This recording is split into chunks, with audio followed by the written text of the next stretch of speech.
Good morning, or afternoon. Well, let me just get it right. It's morning somewhere, so good morning to anyone who has a morning right now. But yeah, this is our first live stream of the season, Strade Bianche 2026, and this should be a very, very interesting race, provided that Tadej Pogacar doesn't just attack after 100 kilometers. But the race has started. We've got a select break up the road, plenty of gravel sectors still to go. They've tackled five gravel sectors even, and we still have 106.8 kilometers to go. The situation on the road is that we've got Thibaut Del Grosso, one rider who started his season in this race, obviously been doing cyclocross and cyclocross primarily in the winter. We also have Matthias Marcellucci. We've got Jack Hagen here as well. Patrick Conrad, Samuel Soccorato, Andrea Boissy of Red Bull Bora Hansgrohe, the French rider. Anas Folle, the Danish rider from Jaco Aula. Tim Rex, the brother of Lawrence Rex. And Davide Tonati as well from Astana. So quite an interesting break to say the least, and I'm sure we're going to see how far these guys can actually hold off. They've only got 35 seconds, so it's not actually that much. We also just had the women's Strade Bianche finish, and it was quite an intense finish. Multiple riders on the final climb and multiple riders still at the top, so I won't spoil who won, but quite a emphatic finish to say the least.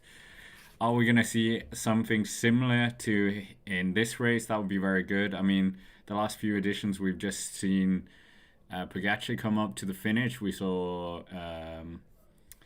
Pidcock also just coming up to the finish as well. So we'll see if that happens here again. But for the time being, it's breakaway at the front, and we will see if we are going to see Pogacar maybe stepping off everyone once again. He has his own sector, as we know. That will come up close-ish. It's the one, sector 9, I believe, the one right before Le Tolfe. So maybe he'll want to make a bit of a statement on that one. But Pogacar certainly is the favorite. We know that. He's joint most wins with our man of Fabian Cancellara, 3 victories each. And Cancellara also said at this unveiling, maybe I'll find that picture and put that on the screen, that he was going to see how long he was going to hold that as well, the tied record between the two of them. But I'll endeavor to try and find that photo as well, because it's quite a nice photo between the two 3-time Strade Bianche champions. Obviously, there is a bit of caveat there, because I think it's a bit unfair to say that, because this race didn't exist, obviously, for most of Cancellara's career. So it came in the back end of his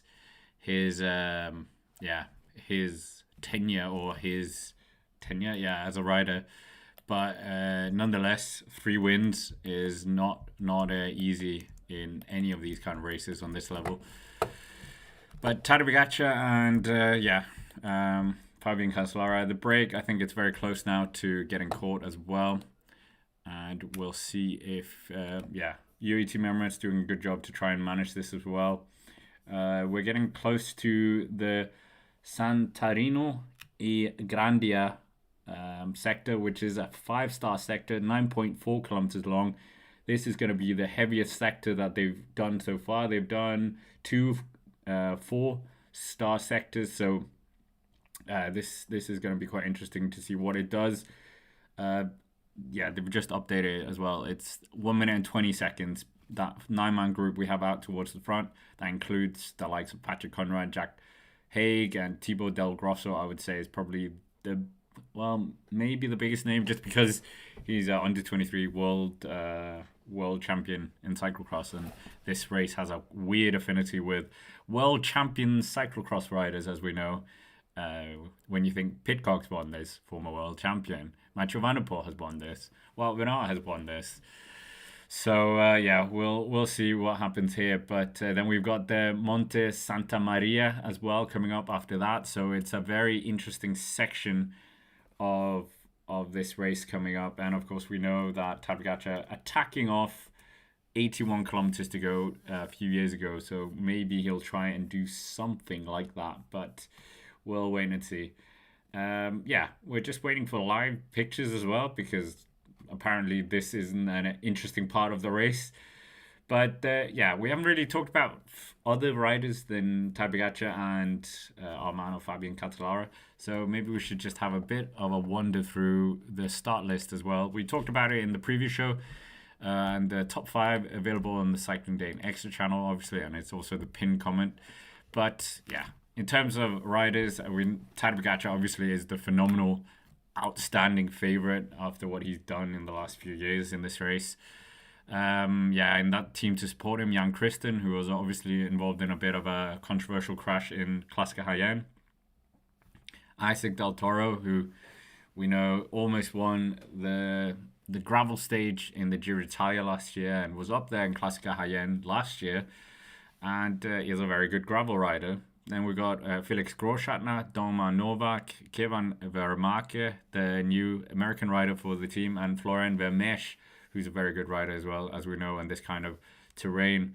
Wasn't he up in the Gravel World Championships? Obviously, Gianni Vermeersch has won it, but did he win it last year? Florian Vermeersch?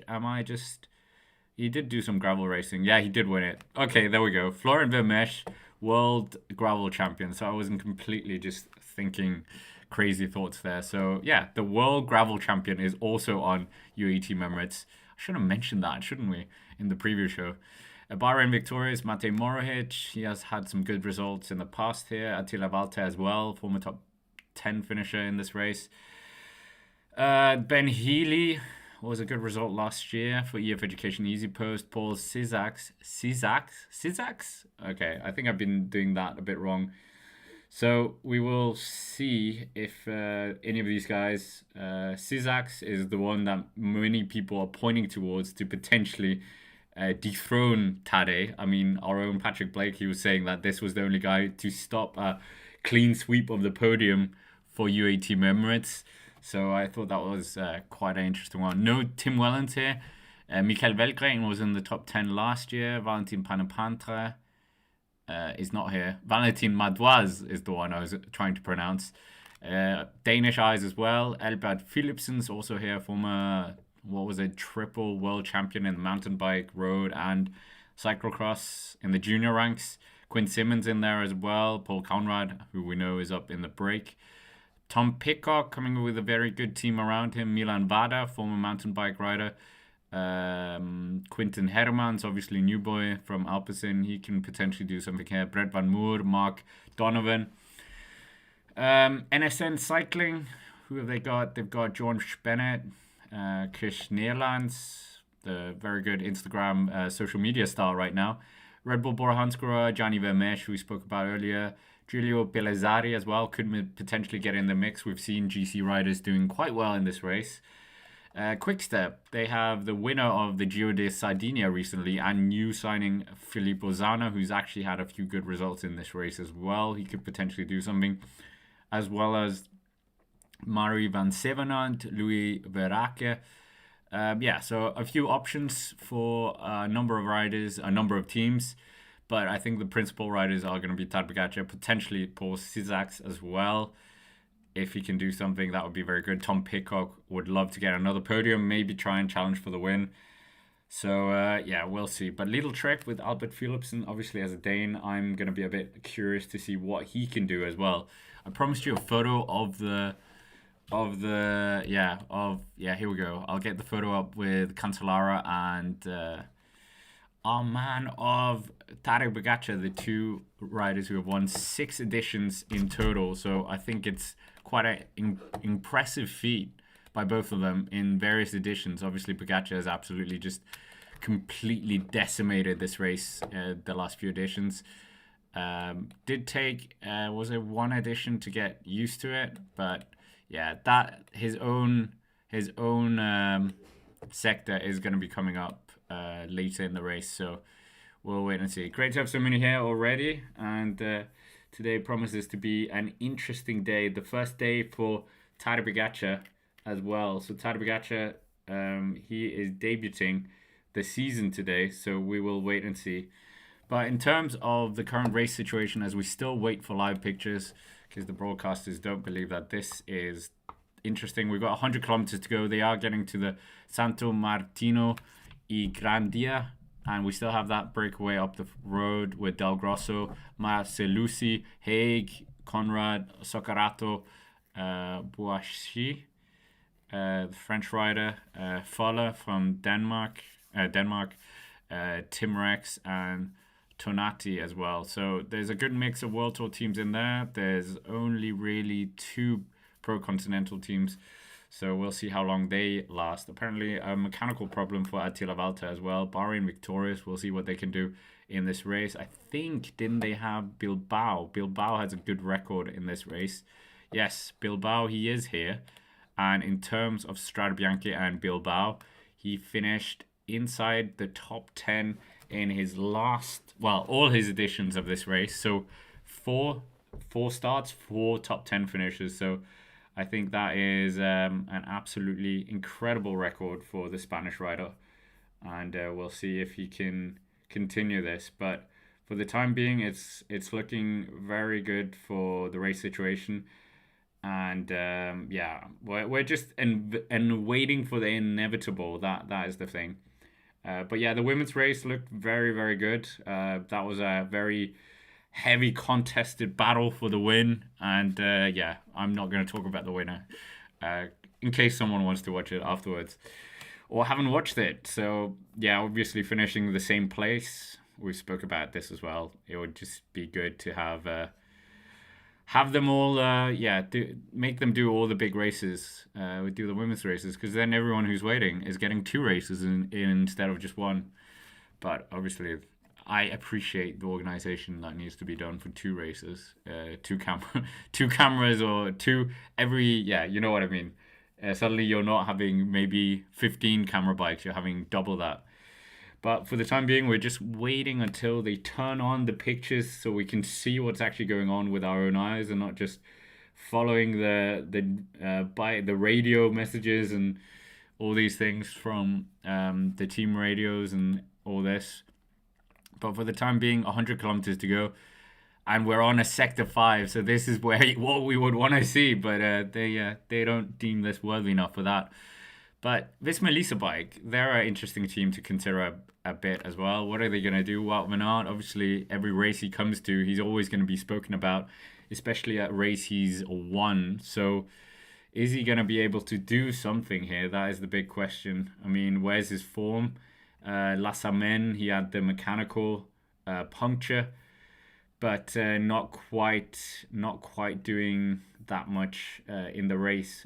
But first race back, injuries from the cyclocross, and we'll see if he can do something in this race, building on his form. And yeah, obviously we've already had Mads Pedersen out, unfortunately. So Mads Pedersen not going to be in. I don't think he's going to be in Milan San Remo or Tour of Flanders or Paris-Roubaix, which is going to be a real big loss for the team, and also for Mads Pedersen. Obviously, he's hunting for that monument victory, but he probably wouldn't have been here, if I'm honest. I don't recall Mads Pedersen being in Strade Bianche. He would have been in Paris-Nice, which starts tomorrow, and some riders actually doing the trip, so finishing Strade, and then they go straight on the plane, and then they're in Paris and get ready for another race tomorrow. But yeah, so some of the traveling these riders do is absolutely impressive. I think that is something we don't really appreciate as cycling fans, what goes on behind the curtain. But interesting interview on the Cycling Dane Extra and the podcast on Monday with a little Trek rider. So look out for that as well. Should be ready for Monday. So yeah, some good little insights there. But Strade Bianche is what we're focused on, not about rider interviews. We still have 98 kilometers to go of the race. We have in total, this is the sixth gravel sector and the first 5-star sector. They've got the Monte Santa Maria, which we of course saw Tadej Pogacar absolutely light the race up 2 years ago. to the day almost. And yeah, is he going to be doing something similar to that? Last year, of course, he had a bit of a curse of the rainbow jersey, as I love to say, but it didn't strike that hard because he still got back up on his bike and then ended up winning the race, as we know. But Tom Pidcock, obviously winner of this race as well, will look to do something. He was up there in Classica Hayen, but the eventual winner was Tim Wellens. And if you want to see that race, we have the highlights on the Cycling Day Extra channel. And yeah, that controversial crash as well between, who was it, Jan Christen and Maxim Van Heel. So quite a controversial little moment. But for the time being, we're just waiting for these pictures to turn on so we can see what's going on. Great to have so many people here already, and let me know where you're watching from as well, who you think's going to win. And if it's your first time here on the Cycling Dane channel, why not smash the like button and subscribe to the channel. But for the time being, we're just waiting for the biggest race so far this year in my books, Strade Bianche. Should it be a monument? Don't ask Patrick Blake that question because he will give you a very big sigh. But for the time being, Strade Bianche is, yeah, it's going to be an interesting one to say the least. What people are going to do to try and neutralize the effects of Tadej Pogacar. So Tadej Pogacar, obviously the big favorite, as we know, won the last 2 editions, won 3 in total. And if he does win today, then that means he is the outright winner, or outright all-time winner. There we go. Paul Cizax is Cizax. I think that's the correct way. If we have any French friends in the chat, do let me know. I've been brutalizing his name, I think, in a few editions. But anyway, that aside, he has done a few races over 200 kilometers. This is, of course, over 200 kilometers. This is 203 kilometers. Changed a bit the edition from last year. It's a hard race. But yeah, Paul Cizax, he last year had that very good run of form. 13th in the World Championships down in Rwanda. 3rd in the European Championships, which was a historic result for the teenager. And then 7th in Il Lombardia. Some really, really strong results at such a young age. So, yeah, interesting. What are we saying as well? Why is Almeida not in Paris-Nice? Yeah, I don't know. I'm completely baffled by that as well. Cizax. Okay, there we go. Cizax. But yeah, I have no idea what was going on with Almeida. I was quite perplexed as well. Obviously, in Paris-Nice preview, we talked about Almeida in the top 5 as well. Talked about Almeida, but no Almeida, unfortunately. So, yeah, no Pogacar as well in Paris-Nice. Maybe he'll just jump late and just completely make everyone's predictions and previews wrong. That would be quite funny. I wouldn't put it past him, if I'm honest. But for the time being, we are just waiting. We're still seeing the women's coverage, if I'm not mistaken here. So they're showing the ceremony. So thank you, Eurosport. There is a race going on, but they could show it in like a small box. So yeah, anyway.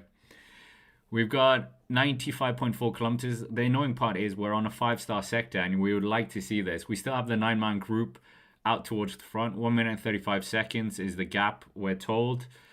And the UAE has no one in there. We still have Del Grosso from Alpecin. We have Marcelusi from Bardiani. We have Haig from Ineos Grenadiers. Conrad from Lidl Trek. Soccarato as well from, I'm not sure which team that is. Boaishi. I'll double check that. And then we have Anas Fowler from Jayco Ayula. And Tim Rex from Visma Lisa Bike, plus Davide Tonati. I think that was better than before. But 9-man group and 1 minute and 35 seconds. It's not really a threat to the overall win, I would say. But stranger things have happened in cycling, so yeah. Wonder if any of them are going to be used as satellite riders for other riders. I mean, Alpecin, I'm not quite sure what they're thinking was their strategy in this race. I thought Thibaut Del Grosso might have been their card to play, but it doesn't look like he's going to be the guy. Yeah, so we will wait and see. We'll wait and see.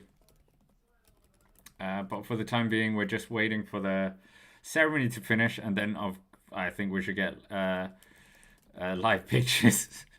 But we still have the Monte Santa Maria, so I hope they're showing us that. And UAT members obviously having such a good team. We spoke about it. Jan Christen, absolutely amazing. On the gravel, Florian Vermeersch, the world champion as well. We've got Isaac Del Toro, who could be a leader in his own right. He was so good in that Giro d'Italia stage last year, riding away with Wout van Aert and just not winning. But of course, he's just gone from strength to strength, and we know on Italian soil he is a complete monster. So we will wait and see if he's gonna do something here, or if he's able to. Last year, UAT members obviously had 2 riders on the podium, so that was quite an achievement in its own right. Liquigas obviously having Moreno Moza and Pira Sagan, but then here having Tadej Pogacar and then Tim Wellens on the 3rd step of the podium. I must admit that I kind of missed that a bit because there was so much focus on the win, obviously. So yeah, different. Missed it. So kind of stole the headlines was Tadej Pogacar and Tom Pidcock. And Pidcock riding obviously for Pinarello Q36.5. Still a pro continental team. There was a bit of question marks. Maybe they were gonna get the Uno X one, but it didn't end up like that. There was talks about them maybe buying one of them, but yeah, it ended up going to Uno X, the Norwegian Danish team. But we're seeing the start line here. So this is earlier from today. Pogacar with that blonde hair as well. So we'll see if that helps him. Blonde Tadej Pogacar, is that better than the other Tadej Pogacar? We will wait and see. But it looks like we're just about getting team footage, even though they look like they're trying to deny us still. They're almost finished of this 6th sector that they're on. They've still got 94 kilometers to go. And then the next one is the big one, Monte Santa Maria, the one where Tadej Pogacar went. So we will wait and see. It is looking very good. Very good for many of these riders. No one really having too many mechanicals as well, it seems like. The last one we talked about was Attila Valter. But Ineos Grenadiers, that is quite an interesting team as well, what they're going to do. They seem like they have started to step up a bit as well in terms of potent weapons. I mean, Brandon Rivera is here. He seems like he's having a real impressive year, winning the time trial in the national championships in Colombia with a rapid speed, and has looked good here, there, and everywhere. I mean, Alex Laurence has already taken a stage win this year in the Tour de la Provence. So we'll see what he can do. I mean, this race, he's never done before. So Alex Laurence, a bit of an unknown to see what he's going to be doing. Leonard van Eertveld as well for Lotto Intermarché could maybe be up in the mix here. 6th in the UAE Tour. A race he has won, as we know. But in Strade Bianche, he was 9th last year. So quite a good result. And obviously, with an extra year, the 24-year-old Belgian rider could maybe step it up even more.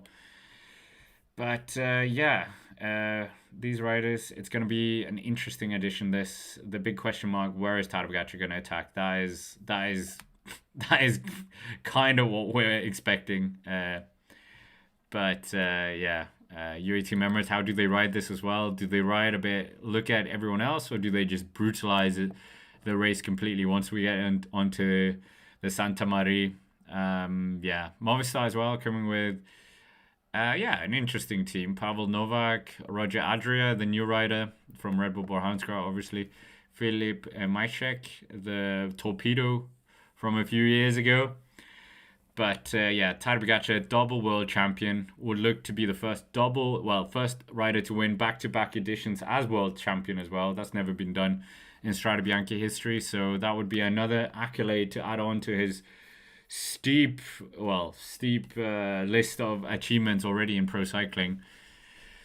So we'll wait and see. That crash last year was absolutely, I thought he was down and out. I thought that was it, but got back up. I mean, other riders would have called it quits or definitely taken a bit of chunk out of you, but he just went from strength to strength, finished it off.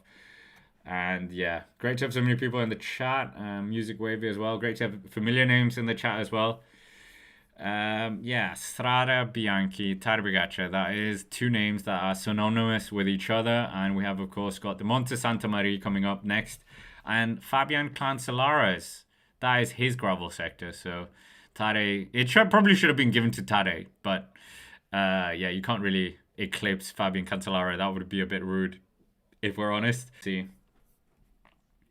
But for the time being, it's looking very interesting for the race, and who's going to be winning the race, of course. But Tom Pidcock and Tadej Pogacar potentially going to be the two chief names. Yeah, we will see. But Tadej and Tom Pidcock certainly is two of the names that we're looking at. Obviously, Pidcock's already started the season. He was good in the Vuelta a Andalucía, taking a very, very good win there. Was in Classic IN that we mentioned, finished on the second behind Tim Wellens. No Tim Wellens here. He was, of course, crashed out in the opening weekend. And yeah, also had a bit of a good, it looked like he had quite a good race in the Murcia, Vuelta a Murcia before that. Unfortunately had to stop. But yeah, still waiting for them to show live pictures of the race, by the way. I don't know how you guys are faring, but yeah, this is quite bad actually. Yeah, Eurosport, a bit all over the place in the French end. But yeah, Strade Bianche, Siena to Siena. 203 kilometers to go. They're still going. Oh my goodness. Come on, show the race. Yeah, we've got less than 100 kilometers to go and they're still mucking about. So yeah, this is very, very disappointing, if I'm honest. We're all paying for this. There's 83 kilometers to go now. So we're almost inside the point where Tadej Pogacar. Here we go. 93 kilometers to go. This is not up to date even. Oh, it is. Sorry. It's up to date. 92 kilometers. 92.9 kilometers. There we go. So we are seeing pictures for the first time. And that 9-man group that we spoke about. Del Grosso, Marcel Lucy, Haig, Conrad, Soccarato, Boishi, Anas Fowler, Tim Rex, and we got UAT Emirates at the front working quite hard here. They've got Florian Vermeersch riding second wheel at the front, and yeah, Del Toro right behind Tadej Pogacar. So this is this is what we were expecting, to be honest. 92.5 kilometers, 14 seconds now. The gap is only 14 seconds to that 9-man group. So this is yeah, how we probably would expect. Yeah. Obviously, we know about TNT Sports. Great takeover. If you can't sense my sarcasm there. Yeah. But I feel like cycling fans, we kind of get thrown in the small box because they see cycling as a very small sport, which annoying, isn't it? 92 kilometers still to go, 14 seconds. We still have that 9-man group up the front, so it seems like it's going to come to nothing. And Monte Santa Maria is where this is going to bring itself all back together. So this is where we're going to see some interesting movements from these riders in the bunch behind. I think the Monte Santa Maria is where everyone just has to put the seatbelt on, pray for the best, and see if they can hold on to the UAE Team Emirates train as they really extend the wattage. They're coming down this, so there is a slight descent section here. Run into Monte Santa Maria, 11.5 kilometers long, and a 5-star sector. So the second 5-star sector. So the first 5-star sector they experienced didn't really do too much other than really reduce the gap to the breakaway and then reduce the domestiques as well in the peloton. But 91 kilometers. Now the kilometers are really going to start ticking down quickly. So we will wait and see what happens here. But Wout van Aert, Tadej Pogacar, yeah, there is a lot of people to look for here. But yeah, who's going to be the victor at the end when we get into Siena? Starting in Siena, obviously, but are they going to be able to do anything to withstand the might of Tadej Pogacar? That is the big question, obviously. Are we going to see? Yeah, we will wait and see. That is the big question here for us. Tadej to win. 84% of you believe yes. We're seeing the team here. I think it might be Kevin Vermaak working at the front for the peloton. Alaphilippe in there as well, former winner of the race back in 2019. Sixas also up here as well. So is he going to be able to do anything? The youngster doing very well last year in the big races towards the end of the season. Very, very interesting. And he might be going to the Tour de France as well. That is the rumor. 23 seconds. They've extended a bit the breakaway, but UAE Mermaids have this firmly in control now. So there is nothing really hindering them at the moment. Yeah, we will see. We will see. Yeah, this is an interesting one for UAE Mermaids being such red hot favorites, but in this kind of terrain, the route has changed a bit from last year, but I don't think that's going to be unsettling Pogacar in the slightest. We still have the key areas where he can step off everyone, and yeah, for some people, the biggest threat would have been Isaac Del Toro if he was in a different team. Doesn't look like that's going to happen. We're seeing some riders struggling. Riders struggling towards the back now. Who's struggling here? It looks like it's Ineos Grenadiers struggling. Is this Axel Laurence maybe? He's got a teammate with him. I'm not sure if it's Laurence, but it was two Ineos Grenadiers riders. We're seeing it from the helicopter shot. And yeah, we still have the riders out in front. So we're getting up to Sector 7. Sector 7 being the Monte Santa Maria. It's 5.6 kilometers away, so not that far. Also because it's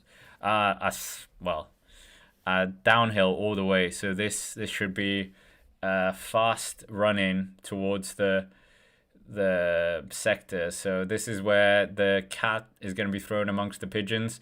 And maybe we're going to see a real big shake-up here. But yeah, they've covered 114 kilometers already of the race, so more than half of it. And now it's really into the business end of Strade Bianche 2026. Tadej Pogacar, I mean, he's almost, attacked, everywhere but, like, the final kilometer. So, yeah, the best gravel rider. Never been world champion, but he is the best gravel rider of his generation, we would say. And we will wait and see here. Ben Healy also very good. He's positioned quite well in the middle, so we will see if that's going to do anything as well. But yeah, a lot of riders very, very, looking good at this moment in time. So we will see who's going to really be in the business end. But Tadej Pogacar looking very cool, calm, collect. We're only 7 kilometers away from where he attacked in 2024. So yeah, this is going to be quite exciting if we're honest. But once the attack happens, then it gets a bit stale. We know that as well. I kind of don't want to see a 81 kilometer attack. I don't know about you guys, but I would prefer to have a bit more of a ding dong battle. So we will wait and see. But Visma Lease Bike, Matteo Jorgensen just moving across the peloton, almost catching one of the Astana riders out here a bit. But yeah, UAE Mermaids well and truly got the stranglehold of the peloton, or the command of the peloton. Yeah, what are we saying as well? How is Unibet Rose Rockets doing? That is a great question. How is Unibet doing? There are a couple of riders out towards the back, towards the back end of the peloton, so it looks like they still have a few riders up here. So yeah, we'll see how far Unibet, their first ever edition of the race, so let them into more races. We got 3.6 kilometers still to go of the race, of the sector, not of the race. That would be crazy. Of the sector until we get to the sector of the Monte Santa Maria. So Decathlon AG2R, you got Wout van Aert in the middle as well. So they're really starting to line up, setting out their stall, and we'll see who's going to be able to withstand the pressure of UAE Emirates when they start to crank it up really. We're kind of still in that waiting period of just waiting to see when the big hammer is going to be thrown by them. It could be that we have like a bit of an acceleration by Axel Laurent, no, Isaac Del Toro, and then we see the selection really being made there. But there has been a bit of a selection already, courtesy of that last one that we had of the 5-star sector. So we'll see. But Unibet Rose Rockets, 3 riders towards the back end of this peloton. And the pace is starting to lift on this brief uphill section as well. So, yeah, we got a long downhill before we get to the start of the Monte Santa Maria. And then it's really going to kick off, I think. The pressure or the pace looks like it's pretty high. We've got EF Education Easy Post fighting with Groupama FDJ. They've got Romain Gregoire in here, who's on very good form, winning the Drôme Classic. You've got UAT Emirates in here with a plethora of riders. And it looks like, is this Gianni Moscon as well? He's a very good rider when it comes to gravel. But 15 seconds now for the breakaway. 15 seconds. So they are really just on borrowed time, this 9-man group at the front. If they look towards the back, I don't think they're going to keep too much into the Monte Santa Maria. They've got 2.2 kilometers still to go. I think this will be where they are caught. I think at the start of sector, I think that's where they will just completely decimate. But there are a number of riders who will benefit of these guys. So we don't know how deep they've gone this breakaway. I presume not that deep. So maybe they can be used as a bit of satellite riders for the various teams. But Tadej Pogacar, the winner-elect for many people, we'll see if he can repay the faith of his fans. And yeah, great to have so many people in the chat. Let us know where you're watching from as well. Who you think is going to win? I mean, 84% of you still believe it's Tadej Pogacar. I think it's time for a new poll. And let's just ask the question that Patrick doesn't want. Should Strade Bianche be the 6th monument? So, yeah, we've actually got Litolfi twice as well, as Tadej just reminded me from the earlier interview during the day. But, yeah, they have... So, Sector 9 and 10 is the same as Sector 13 and 14. So, we will see if he can make his move there. We will wait and see. But for the time being, it's still a bit of a waiting game. 84.6 kilometers, 700 meters away from Sector 7, Monte Santa Maria, 11.5 kilometers. Remember, this is where we saw Tadej Pogacar really step off everyone in 2024. Everyone kind of scrambling to get onto his wheel, but just not getting there, unfortunately. We'll see if that is the same copy-paste. It might be, it might not be. But for the time being, it's a very, very strong field here. And yeah, we will see. So, yeah, get involved in the poll as well. This is a very decisive poll between the purists and the, I don't know, purist of the sport. Is that wrong? But we are on the Santa Maria. It looks like the catch is about to be made as well. So what we were thinking has come to fruition. UAT Emirates have dragged back this breakaway. They are now over. There is no breakaway. And absolute scenes of the dust kicking up, courtesy of the motorbikes as well. UAT Emirates moving to the front now. We're getting very close to that point where we saw Pogacar attack. Everyone's thinking of that. Everyone knows that happened in 2024. Is this going to be the moment where it happens again? That is the big question. But UAT Emirates moving to the front. And Tadej Pogacar second wheel right now. The 3-time winner of the race. The 2-time world champion.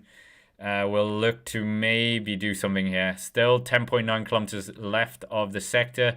It kind of goes downhill first, then it goes up, and then it goes down, and then we come to where he really attacked. It looks like we've got Florian Vermeersch now. Tadej Pogacar is lifting the pace with his teammates. Are we going to see 3 UAE Team Emirates riders right off the front here? Tadej Pogacar, Del Toro just moves up the wheel of Pogacar. The pace really being accelerated by the world gravel champion of Florian Vermeersch. This pace is looking quite hard now. Tadej Pogacar just getting a beat on or taking a bit of feed. That looks like it might be time to go. but maybe he wants to be the only rider to go over his own sector later on. 82.7 kilometers still to go. We're very, very close to the point where he attacked. Florian Vermeersch and Tadej Pogacar, a lethal duo in this kind of terrain. Paul Sixas is up here as well. Paul Sixas, Alaphilippe, Del Toro, they're all towards this pointy end of the peloton, but it hasn't quite split. It has been strung out quite a lot, so it really is starting to pull apart. But yeah, is that elastic going to snap very soon? Are we going to get a very short, small group at the front? Pogacar, Pidcock is a bit further down in this group. He is risking himself getting caught out by this move. But it is Florian Vermeersch. It seems like it's Florian Vermeersch. I'm not quite sure. But they are lifting the pace, UAE Team Emirates. Alaphilippe is up towards the pointy end as well. Riders are struggling and scrambling across the back to try and keep on to this UAE Team Emirates pace. We are in the Monte Santa Maria. It's not even the hardest part of this sector, but it is the more explosive part or more steep part of this. Riders are scrambling behind. Pidcock and Quinn Simmons looks like they're dropping out of this selection being made. This pace is ruthless by UAE Team Emirates, really stringing out the bunch. And it looks like we are going to get a complete slicing, a surgical slicing of this, as we just see Tadej Pogacar riding second wheel with Del Toro on his wheel as well. And then Sixas is on the wheel of Del Toro, with riders scrambling behind. Gregoire is also in the picture as well, but looking like he's really hurting here. Tadej Pogacar looking quite comfortable right now. Alaphilippe looking like he's suffering, but he's still in the picture. It looks like we're getting a selection now. So there's 6 riders now. 6 riders with Tom Pidcock missing out in the selection. Riders really scrambling to hang on now. 9.6 kilometers still left of this sector, but there is a selection made now. A bit of a selection, and obviously we know how hard it is to get back into this. It's Jan Christen. It's not Florian Vermeersch, so apologies for that. It's Jan Christen making the selection here. Jan Christen, Tadej Pogacar, and Isaac Del Toro. Yeah, I didn't think it looked like him, but there are riders in this group as well. It's not just the 3 riders, but Quinn Simmons caught out here. Wout van Aert caught out as well. Who else can we see? Unibet caught out. Ben Healy caught out. So a number of riders missing this very select group at the front, but a number of riders in this group. It's not just the 3 UAE riders. So a interesting move, just grinding down, just tightening the screw on everyone. Del Toro looking very good. Tom Pidcock's in this group, so he made the group as well.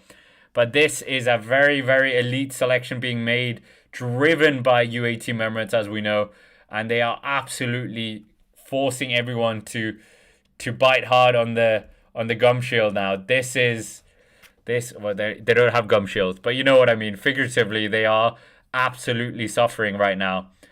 81 kilometers still to go of the race. 81 kilometers to go, and what a selection being made here by UAE Team Emirates. Jan Christen really pushing on, the young Swiss rider.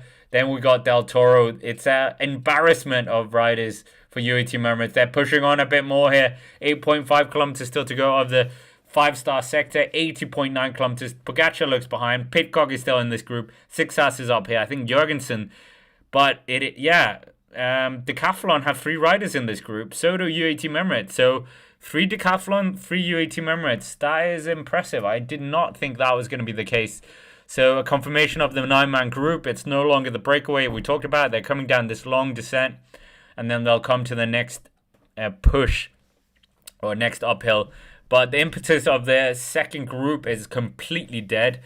It's being guided by, it looks like Soudal Quickstep, Quinn Simmons in there as well, Uno X, Wout van Aert in that second group. We don't know where Alaphilippe is as well, but that 9-man group out towards the front is made of Pogacar, Christen, Del Toro, Sixas, La Brosse, La Pierre, Gregoire as well, who would have been great for them to have signed Decathlon, but he rides for FDJ. Pidcock and Matteo Jorgensen in there as well, so some good rides. On the descent, Pogacar is coming to the front right now. The dust is being kicked up by the motorbikes. This is absolute impressive. As we know, Tom Pidcock has done a very good descent in Strade Bianche back in 2023. Tom Pidcock and Tadej have just managed to get a bit of a gap between them and the other riders. Pidcock struggling. Oh, Pidcock! Pidcock has a mechanical. Pidcock has a mechanical. Oh, no, no, no, no. Wrong time, wrong place this. And he has to drop off the back of the wheel of Tadej Pogacar, and this is going to be nightmare scenes for him. But Tadej Pogacar is pushing on here. Tadej Pogacar is absolutely pushing on now. Sixas is trying to bring him back with Del Toro on his wheel. Matteo Jorgensen as well. But Tadej Pogacar is really pushing on. And yeah, nightmare scenes for the former winner of Tom Pidcock. He is just, I think it was a slip chain maybe. Because he's now in what is the third group. So this 9-man group is now 3 groups. Tadej Pogacar, Sixas trying to pull him back. But Sixas has Del Toro on his wheel. Matteo Jorgensen on the wheel of the Mexican. So it's absolute scenes right now. Absolute scenes going on.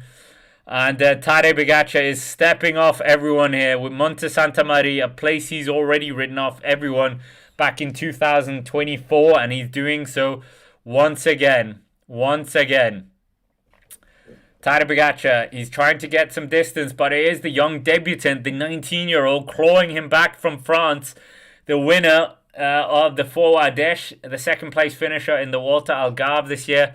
Right now, these two are absolutely fighting hard to try and see if they can get this up the road. But Sixas with a lot of teammates, that was good to see. But this is absolute scenes right now. Tadej Pogacar has absolutely obliterated this front selection. But Paul Sixas, I'm listening to the French commentators and they are going crazy right now. The Paul Sixas, the youngster, the 19-year-old debutant in only his second season on the World Tour, is matching Tadej Pogacar here on the gravel. So the Decathlon AG2R man is now on the wheel of the 3-time winner of this race. Del Toro has been lost. So right now we've got Tadej Pogacar, Paul Sixas together. Del Toro about 3-4 seconds down the road as well. But this is incredible from the youngster. Absolutely incredible. I can't say anything but that. So we'll wait and see if he can hold this. If he can hold the wheel of Tadej Pogacar for as long as possible. But this is impressive. This is riding above his years. The man that many French cycling pundits hope is going to be the man that wins them the next Tour de France. That long drought, but here he's looking to be the man to end the drought for them not winning Strade Bianche. It's been a while. Alaphilippe. But Paul Sixas has been dropped, unfortunately. Sixas has been dropped. So Tadej Pogacar is by himself now. Paul Sixas has been dropped. So unfortunately, Tadej Pogacar has gotten rid of the youngster. So yeah, just felt he flew too close to the sun there. But right now, Tom Pidcock, we're seeing what happened. Oh, chain dropped for Tom Pidcock. So got that chain very quickly back. So we'll see if the race is over. Are we going to see him potentially get back here? That is the big question. But Tadej Pogacar, the 3-time winner of the race, has attacked once again from afar, and everyone's scrambling to try and get on his wheel. Didn't quite happen, and now there's a bit of accountancy we have to do to try and figure out what the racing situation is. But Tadej Pogacar, the 3-time winner of the race, is currently just getting up the road and seeing if he can win his 4th record-breaking Strade Bianche. 77.7 kilometers, 30 seconds down to the Pidcock group. 5.3 kilometers left of the Monte Santa Maria. And this is impressive riding by the best gravel rider of his generation, of Tadej Pogacar.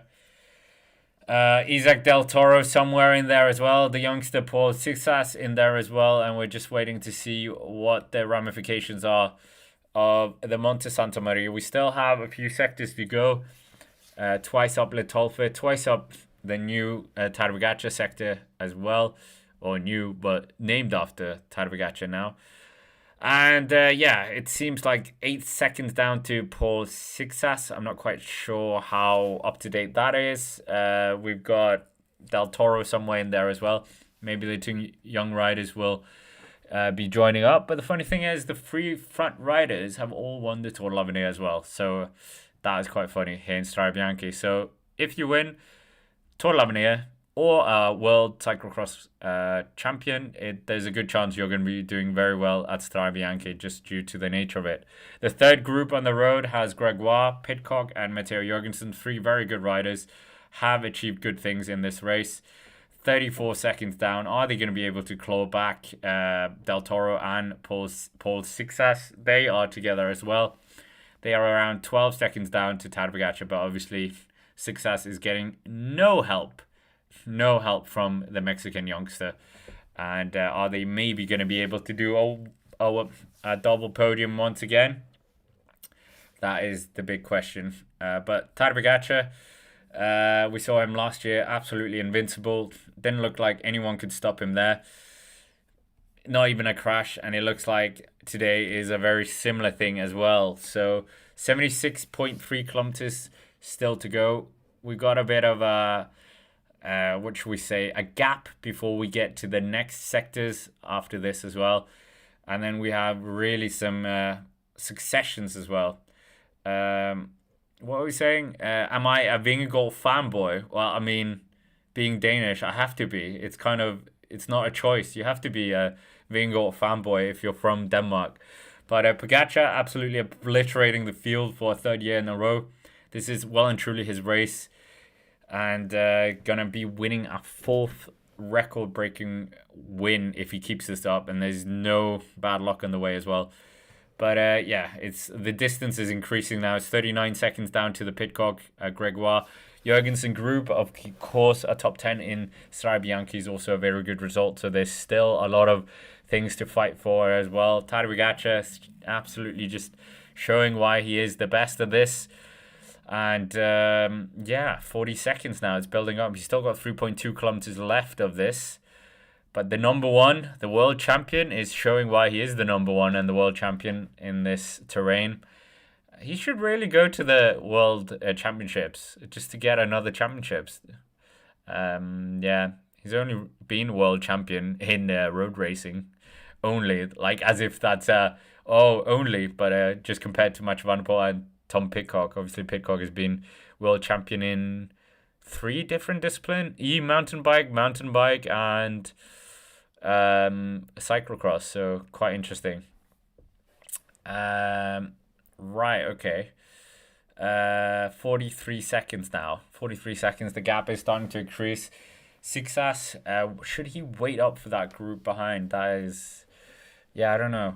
Would he get more help there? Del Toro would just be able to sit on though, so that would be very unhelpful, and then he could just step off everyone else. So we'll see if Jan Christen can get himself back into this picture as well. Pidcock was very good in Klassiker Hayen. Jorgensen is riding a very good race as well. Of course, he's not going to Paris-Nice tomorrow. He's going to Tirreno Adriatico for the first time in a while. Because, 2-time winner of that race, but not continuing that trend. So, we'll see. I mean, doing Paris-Nice and, doing this race and then flying to Paris-Nice is quite an ask, I would say. Obviously, these riders are very used to traveling a lot. I mean, just in the stage races, they go quite a lot of miles as well. But Pidcock opening up a gap a bit, just shaking the legs a bit. Jorgensen in this group. Gregoire, who's been very good and is very good in this race as well. Hasn't he finished quite high up in this race? He was second in the Trofeo Laguaglia a few days ago as well in Italy. So he's already had some success here in Italy. Unfortunately, just couldn't do anything against Bahrain duo.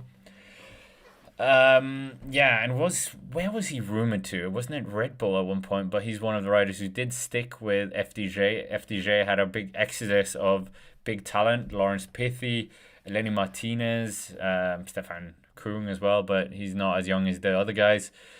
And Alaphilippe has never ridden there, so I don't know why his name came to my mind. But Romain Gregoire, we were talking about how well he's done. He's currently sitting in that second group. What are we saying here? Oh, there was a bit of a... I don't know what happened there. Tom Pidcock had a bit of a snap I say Romain Gregoire has a good record in this race. He actually finished 8th in his first edition, and since then hasn't been inside the top 10. So we will see. We will see. 73.6 kilometers still to go. 45 seconds for Pidcock. Yeah, and his group. 1 minute and 30 seconds to the next chasing group. We're not really getting the time gaps to Sixas and Del Toro. They're not really giving us that. The big news as well. No Matthias Gelmose for Paris-Nice, no Joao Almeida, so that completely threw my top 5 into a bit of disarray there, if we're honest. We're seeing a Red Bull rider here at the back as well, number 146. Let's just get a eye over who that is, but Tadej Pogacar has a 22-second gap to his teammate and the young Paul Sixas. So yeah, number 6 for Red Bull Bora Hansgrohe, that is Andrea Boucher. For, he was in the break early on, as we know.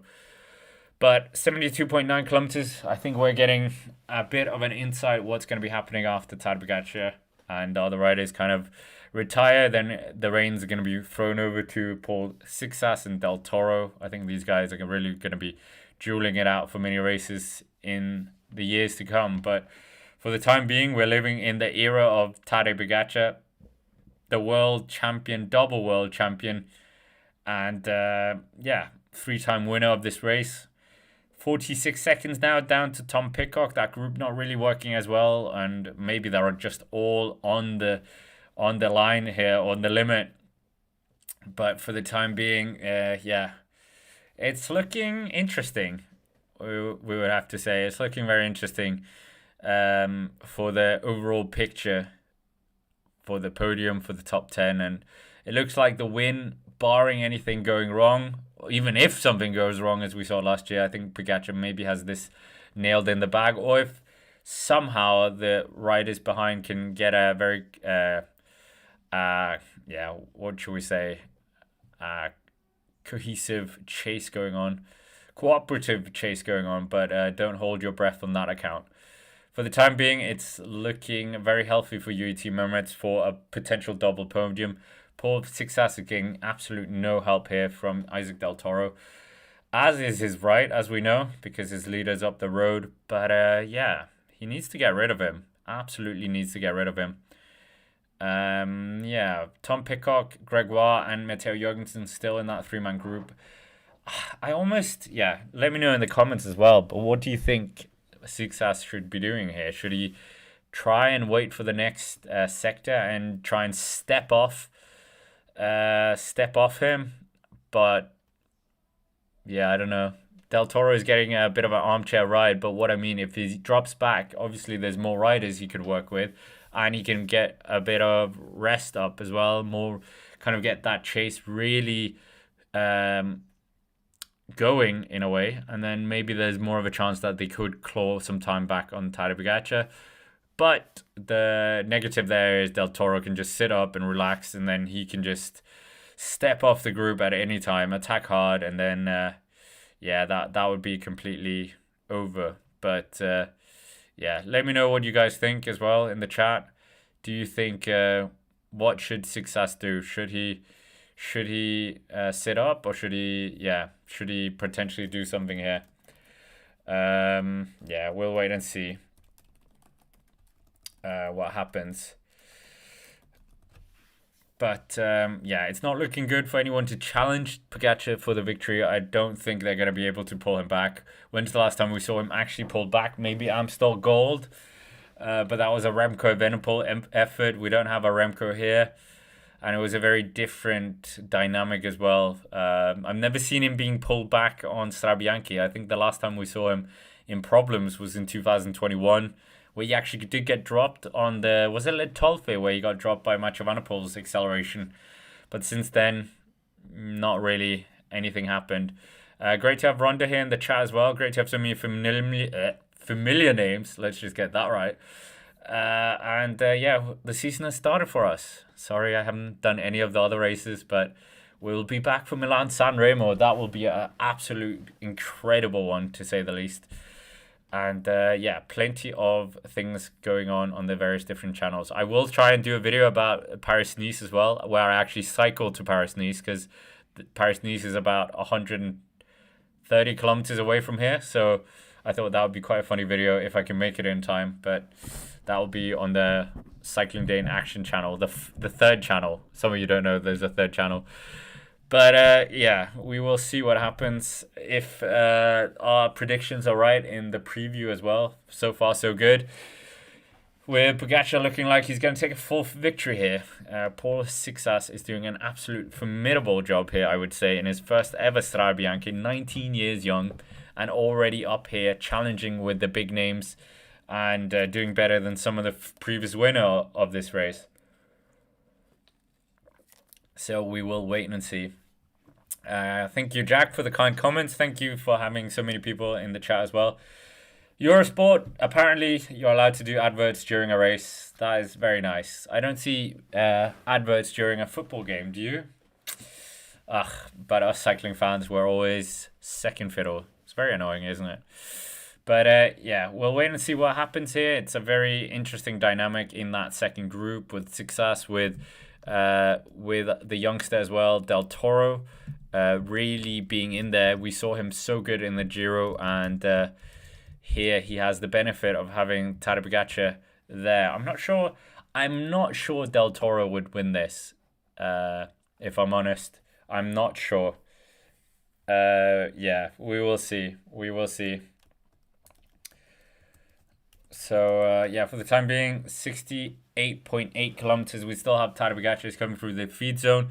The gaps are now complete now. We're seeing 37 seconds to the duo chasing him, 47 seconds for the Pidcock group. That includes Matteo Jorgensen and Romain Gregoire. And then 1 minute 44 seconds down for the fourth group on the road, which let's just get a confirmation of who that is.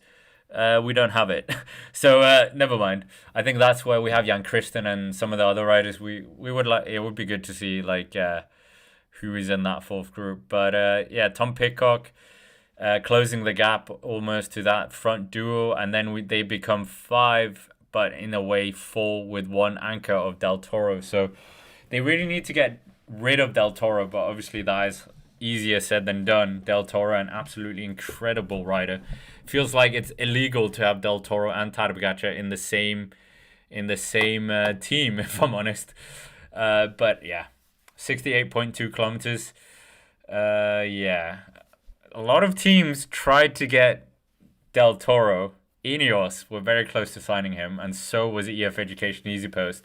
But yeah, when it comes to budget, it's very hard to match UAE Team Emirates. So 68 kilometers to go. The catches, or the merging of these two groups, is not quite there. It's still 11 seconds between them. Still 11 seconds. But Paul Sixas doing an absolute incredible ride here. Absolutely impressive. So we will wait and see what happens here. But Tadej is absolutely in a league of his own here. Nobody can challenge him, and yeah, we will see. 67.6 kilometers, not attacking as far out as he did last time in 2024, but still an absolutely huge attack, to say the least. So we will see. What are we saying as well? Stop pulling Del Toro to second place. Yeah, I agree with that. I agree. Great to have James as well in the chat. Great to have so many familiar names in the chat as well. Yeah, this is very, very interesting, we have to say. Pogacar is a force to be reckoned with. He's unstoppable, and getting your own sector as well probably motivates you a bit more as well. But Del Toro and Success have been dragged back by Romain Gregoire. The teammates of Success that we had earlier, they're not in this group. It was a very cool picture to see that they had so many riders up here for decathlon, but yeah, interesting with decathlon. If they had those two other riders, maybe they could have done something. Maybe this is something Success will target later in his career to try and win once Pogacar retires.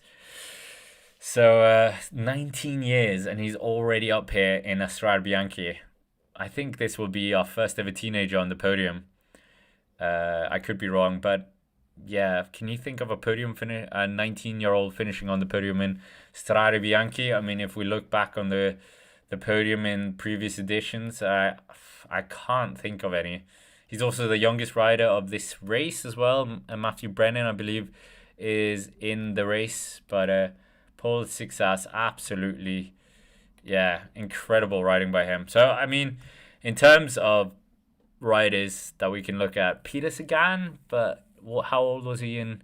He wasn't a teenager in 2013, so no. I believe Moreno Moza is the youngest winner of this race, but I don't think that's going to be challenged. 22 years, 67 days. Younger than Tadej Pogacar in 2022. He was 23 years, and that's the second youngest. Bit of a split going on in the third group now on the road, because now the front two merged. We've got Ben Healy with, I think, Andreas Kron of Denmark, of Uno X, obviously, but he's Danish as well. He's a former top 10 finisher of this race as well, Andreas Kron. So we'll see what he can do here. Uno X definitely wants some results after being promoted to the World Tour.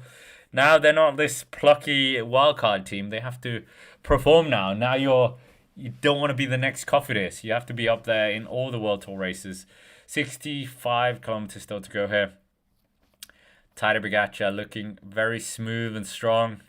The next sector, obviously, his sector. Well, no, actually, there's a few sectors before we get to the sector named in his right. So, which sector? Let's figure out what sector that is.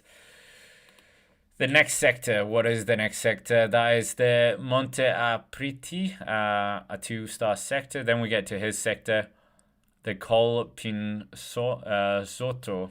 But Matteo Jorgensen working in the second group now. They've got 1 minute down to 1 minute behind now, Tadej Pogacar. And for some reason, my eyes started itching. That's insights you don't get from Rob Hatch. Oh no, Rob Hatch is an absolutely amazing commentator. 64 kilometers to go here. 64 kilometers to go. 1 minute and 2 seconds. 1 minute and 36 seconds down to that third group on the road. So are they going to be caught? That is the big question. Bahrain Victoria is also part of that work as well. Ben Healy in that group. Bahrain, I think this looks a bit like Bilbao, the Basque rider. It looks like Bilbao. As we said, 100% record in the top 10 for him. So impressive. Wout van Aert in here as well. They're trying to split up this group. So the third group was a bit big, but now it's being split up with Andreas Kron, Ben Healy, Wout van Aert, a Groupama FDJ rider as well. And Bilbao. But Isaac Del Toro sitting in that second group, just able to sit on as a annoying anchor. And obviously for anyone this would be annoying to have this, but he can do it. He can do it. It's not illegal. It's a tactic that has been used forever. If you have a teammate up the road, you don't work. I mean, we've seen it sometimes where the teammate works behind. So yeah. But for the time being, Isaac Del Toro, obviously the winner of the UAE Tour recently as well. So, he has had a very good set of wins. And Tadej Pogacar, his first race of the year, comes in March, foregoing all the interesting races, even when he was in the region of the Tour of Valenciana, but choosing not to do it. So very specific with his choices, but we know he has a very long season. It goes from March to October, so fair enough.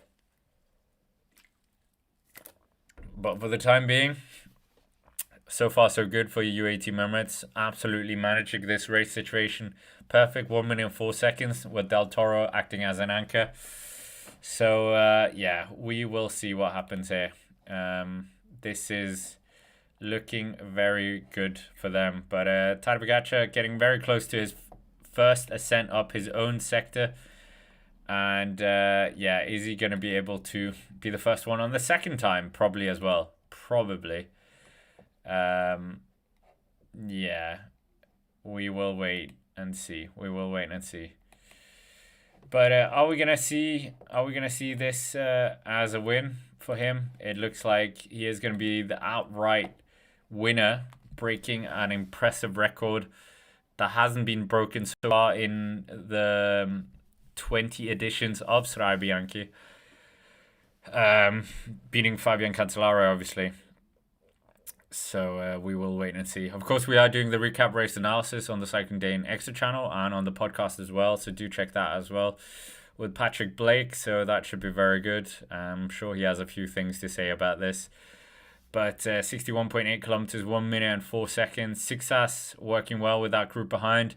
Still having that anchor of Del Toro. Del Toro, he's beaten all these guys, I think, head to head. I mean, Del Toro, Sixas, I can't think of many races that they've been together. I mean, they've been together in many of the one-day races in the autumn. But other than that, I'm not quite seeing it. Yeah, let's see if we can get a head-to-head. But Sixas here, 19 years young, absolutely remarkable that he's in his second season on the World Tour and already up here towards the pointy end of one of the big races. In that third group on the road, we have got Wout van Aert in there. We've got one of Sixas's teammates, Quinn Simmons, up there as well. Jan Christen in there. Ben Healy, as we said, Bilbao. EF have a second rider up here, so maybe EF Education Easy Post can get a big result like they did last year. Getting that 4th place was a great result for Ben Healy. So we will wait and see. But for the time being, Wout van Aert, he's in that third group on the road. So, or second chase group. And could maybe be doing something here. Maybe I get a top 10. That would be quite good for him. Former winner of this race, as we know, back in 2020 in that very hot edition, because it was right after COVID. I think, wasn't this the first one after the break? Matteo Jorgensen, Tom Pidcock, Sixas, Romain Gregoire, Isaac Del Toro, all of them doing a very good job. They're looking behind here, but it's increasing ever so slightly the gap as well. So the gap is increasing. So it is starting to just eke out. It's 1 minute and 8 seconds, 9 seconds even now. So we will have to wait and see how long this will go up by, because we know Tadej Pogacar still 60.5 kilometers, just riding in his own pace. And this looks like it could be a huge margin. If they just give up on the chase, then this could go up to 3-4 minutes if they're not careful. If they're trying to keep this, if they try to maybe start looking at each other, start thinking of the 2 lower steps of the podium being a bit more interesting, maybe it'll be completely, it might go completely the other way. But I'm trying to figure out Paul Sixas with Del Toro, the head-to-head record. Ben Healy trying to up the pace in that second chase group. Andreas Colton trying to respond as well. Let's see if we can get a makeup of that group as well. They'll probably give us confirmation. But Ben Healy, his move is being marked by Andreas Colton. Andreas Colton, former, wasn't it Welter he won a stage? Very, very good rider, but has had a bit of a rough year last year, his first year with Uno X, former Lotto rider. But Sixas versus Del Toro, it's not a pretty picture, if we're honest, because obviously Del Toro wasn't at the European Championships. But Del Toro has beaten him in all the races that they've faced in the back end of the autumn, or that they faced each other last year. He beat him in the time trial in Rwanda. He beat him in the road race. Del Toro was 7th. Sixas was 13th. And Del Toro was 5th in New Lombardia. And Sixas was 7th. So there we have it. So he needs to try and win. Get a better result as well. Rhonda's saying, please do the Paris-Roubaix trip. Would be a fantastic video. I mean, it's not that far away, so maybe I'll do a quick one there as well. That was it 2024? Oh yeah, I think maybe it was 2024. It's definitely not last year, so I'll put that in. Maybe do that as well. 58.6 kilometers, 1 minute and 1 second. 1 minute and 1 second. We'll see what happens here, but This is looking very good here. 58.4 kilometers to go. 1 minute 11 seconds. What is going to happen? That is the big question here. What is going to happen? But for the time being, we're seeing Ben Healy working at the front of what is now the third group on the road. Ben Healy and Andreas Korn, 58.3 kilometers. They are really trying to make sure that they can try and get up to that second chase group. They can actually see them. So the second group is going to be inflated a bit. So enough riders to work together, but Del Toro is still going to be sitting in there. So Ben Healy, is he going to be able to do anything? And if Wout van Aert could get up here, then that would mean Visma Lease Bike have two cards to play with. Matteo Jorgensen and Wout. So we will see. But for the time being, Ben Healy and Andreas Korn, they're really trying to work together right now to close that gap. They're saying about 11 seconds up to that second chase group. 4.2 kilometers until Sector 8, the Tadej Pogacar sector. And then after that, we're going to get Le Tolfe, and then we're going to come back to Sector 8, but it's going to be called something else later. And then we get Le Tolfe again, and there's some minor gravel sectors in between as well. But great to have so many people in the chat. Do smash the like button as well. Let's try and get to 500 likes. I'm not sure where we are, but I'm sure we can get there. That's half of how many people are in the chat. But great to have so many people here. Milan San Remo coming up as well. One of the best races, or what is it Patrick says? One of the best half-an-hour races of the year. And I'm sure we'll get a very fun conversation there as well. So who is going to be winning this race? That is the big question. Tadej Pogacar. So probably not as big question. But who's going to be finishing second? That is probably something we should add into our poll. 600 of you have voted. And 77% of you believe that Strade should be the sixth monument. I'll send that poll to Patrick as well. I'm sure he's going to be delighted with that. We saw he was very, There's always a fun button to push with him. So Strade Bianche, in our eyes, should be a sixth monument. So, yeah. But for the time being, Tadej Pogacar is still out in front, doing a good effort to keep this up. And looks like the fourth win is not in the bag, but so far so good for him. So far so good. This race is definitely not over, as Space said. So we will see. We will see what's going to happen here. But Wout van Aert would desperately want to take a good result here after not the best lead in to this season, recovering quite a lot. So, is he going to be able to do it here? That is the big question. To get a podium, what is his record as well at this race? Well,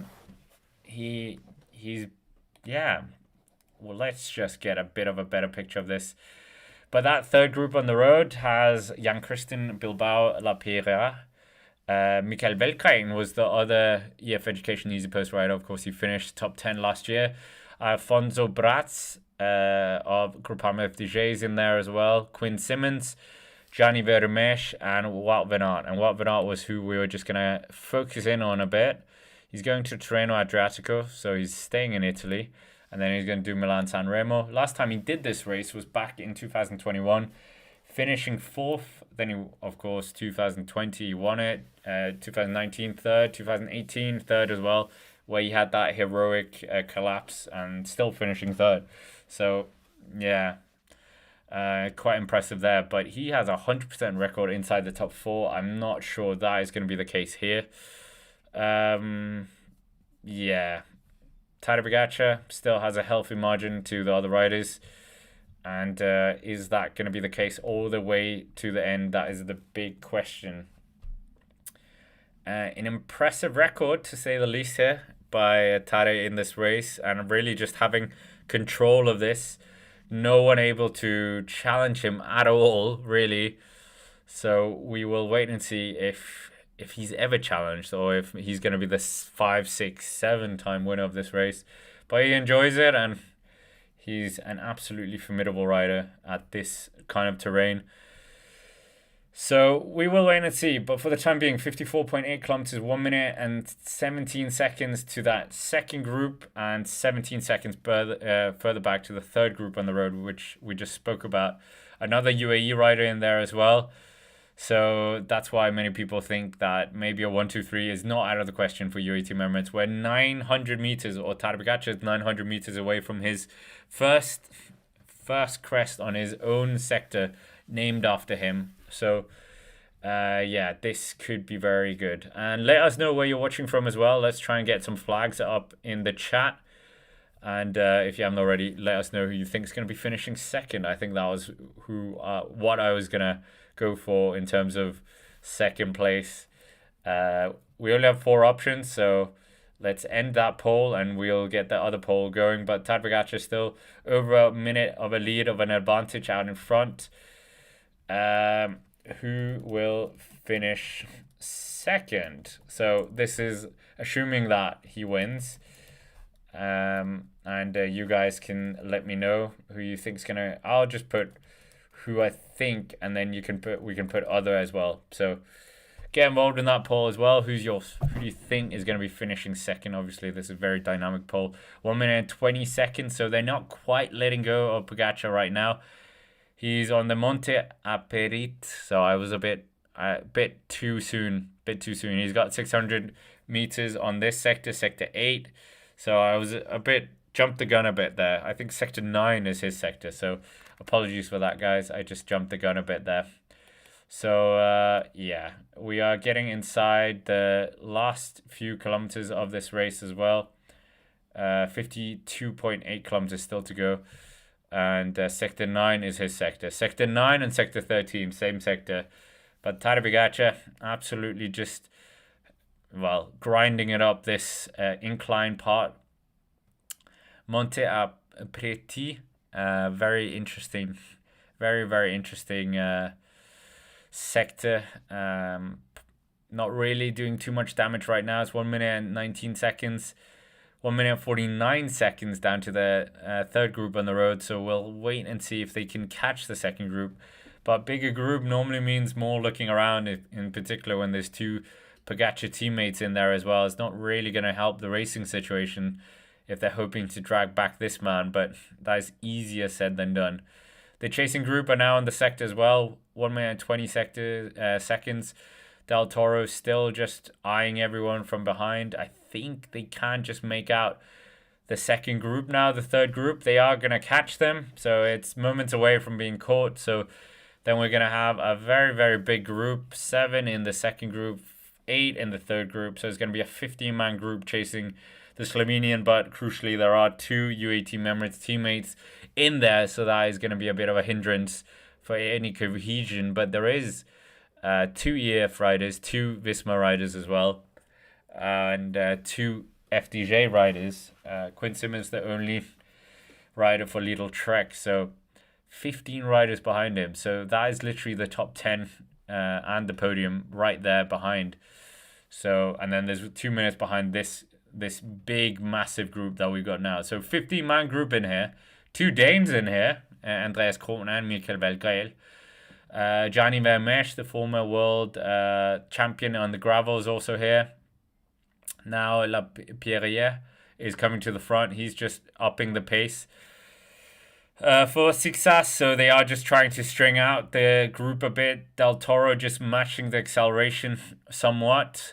So the tempo just being increased a bit, and that has produced a bit of a slight selection from this 15-man group. While Van Aert couldn't quite sustain that acceleration.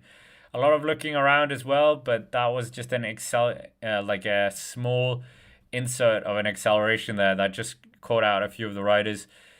And is the Bahrain guy Bilbao? Yeah, it is Bilbao. 100% record inside the top 10, as we said. And now we are on the circuit. So we've come into this circuit where we are going to go up the Tolfe twice and Pogacar's own sector twice as well. So yeah, this is going to be quite interesting. Imagine they catch some of the stragglers behind. What is that going to look like?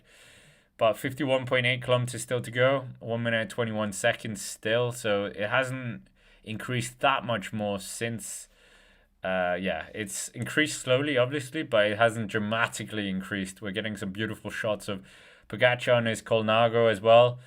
Absolutely in control of this race. Yeah, more than a minute. It's very hard in these one-day races to get that back. But yeah, we're seeing Matteo Jorgensen hit out on this group as well. 51.5 kilometers. 1 minute 24 seconds. So Visma bike doing the 1-2, and I think this might be a better way of doing it to get rid of the UAE Team Emirates guys, the anchors, the UAE Team Emirates anchors. So yeah, we'll wait and see. Great to have Rob here as well, and great to have so many of our channel members in the chat, and let me know where you're watching from as well. So many familiar names, so that's good to see after that bit of a break we've had. But the second group on the road, or I guess, yeah, they are, because they brought back Jorgensen. Looking around, Ben Healy up towards the front, Jan Christen up here, Tom Pidcock looking a bit tense, but the two champions of this race in the past, Pidcock and Wout van Aert, and former world cyclocross champions as well, just looking around a bit as well. 1.7 kilometers to the Pogacar sector for Pogacar, sector 9, the first ascent up that sector. 50.8 kilometers still to go of the race, and this is looking very promising for another race win for Tadej Pogacar. First race of his season, and might already be his first win. 50.5 kilometers still to go. 1 minute and 22 seconds. Beating the Strade Bianche record already of Eddie Merckx, Lance Armstrong, Bernard Hinault, Greg LeMond, but obviously none of them even raced when this race was first incepted in 2006. So yeah, there's a bit of an asterisk there.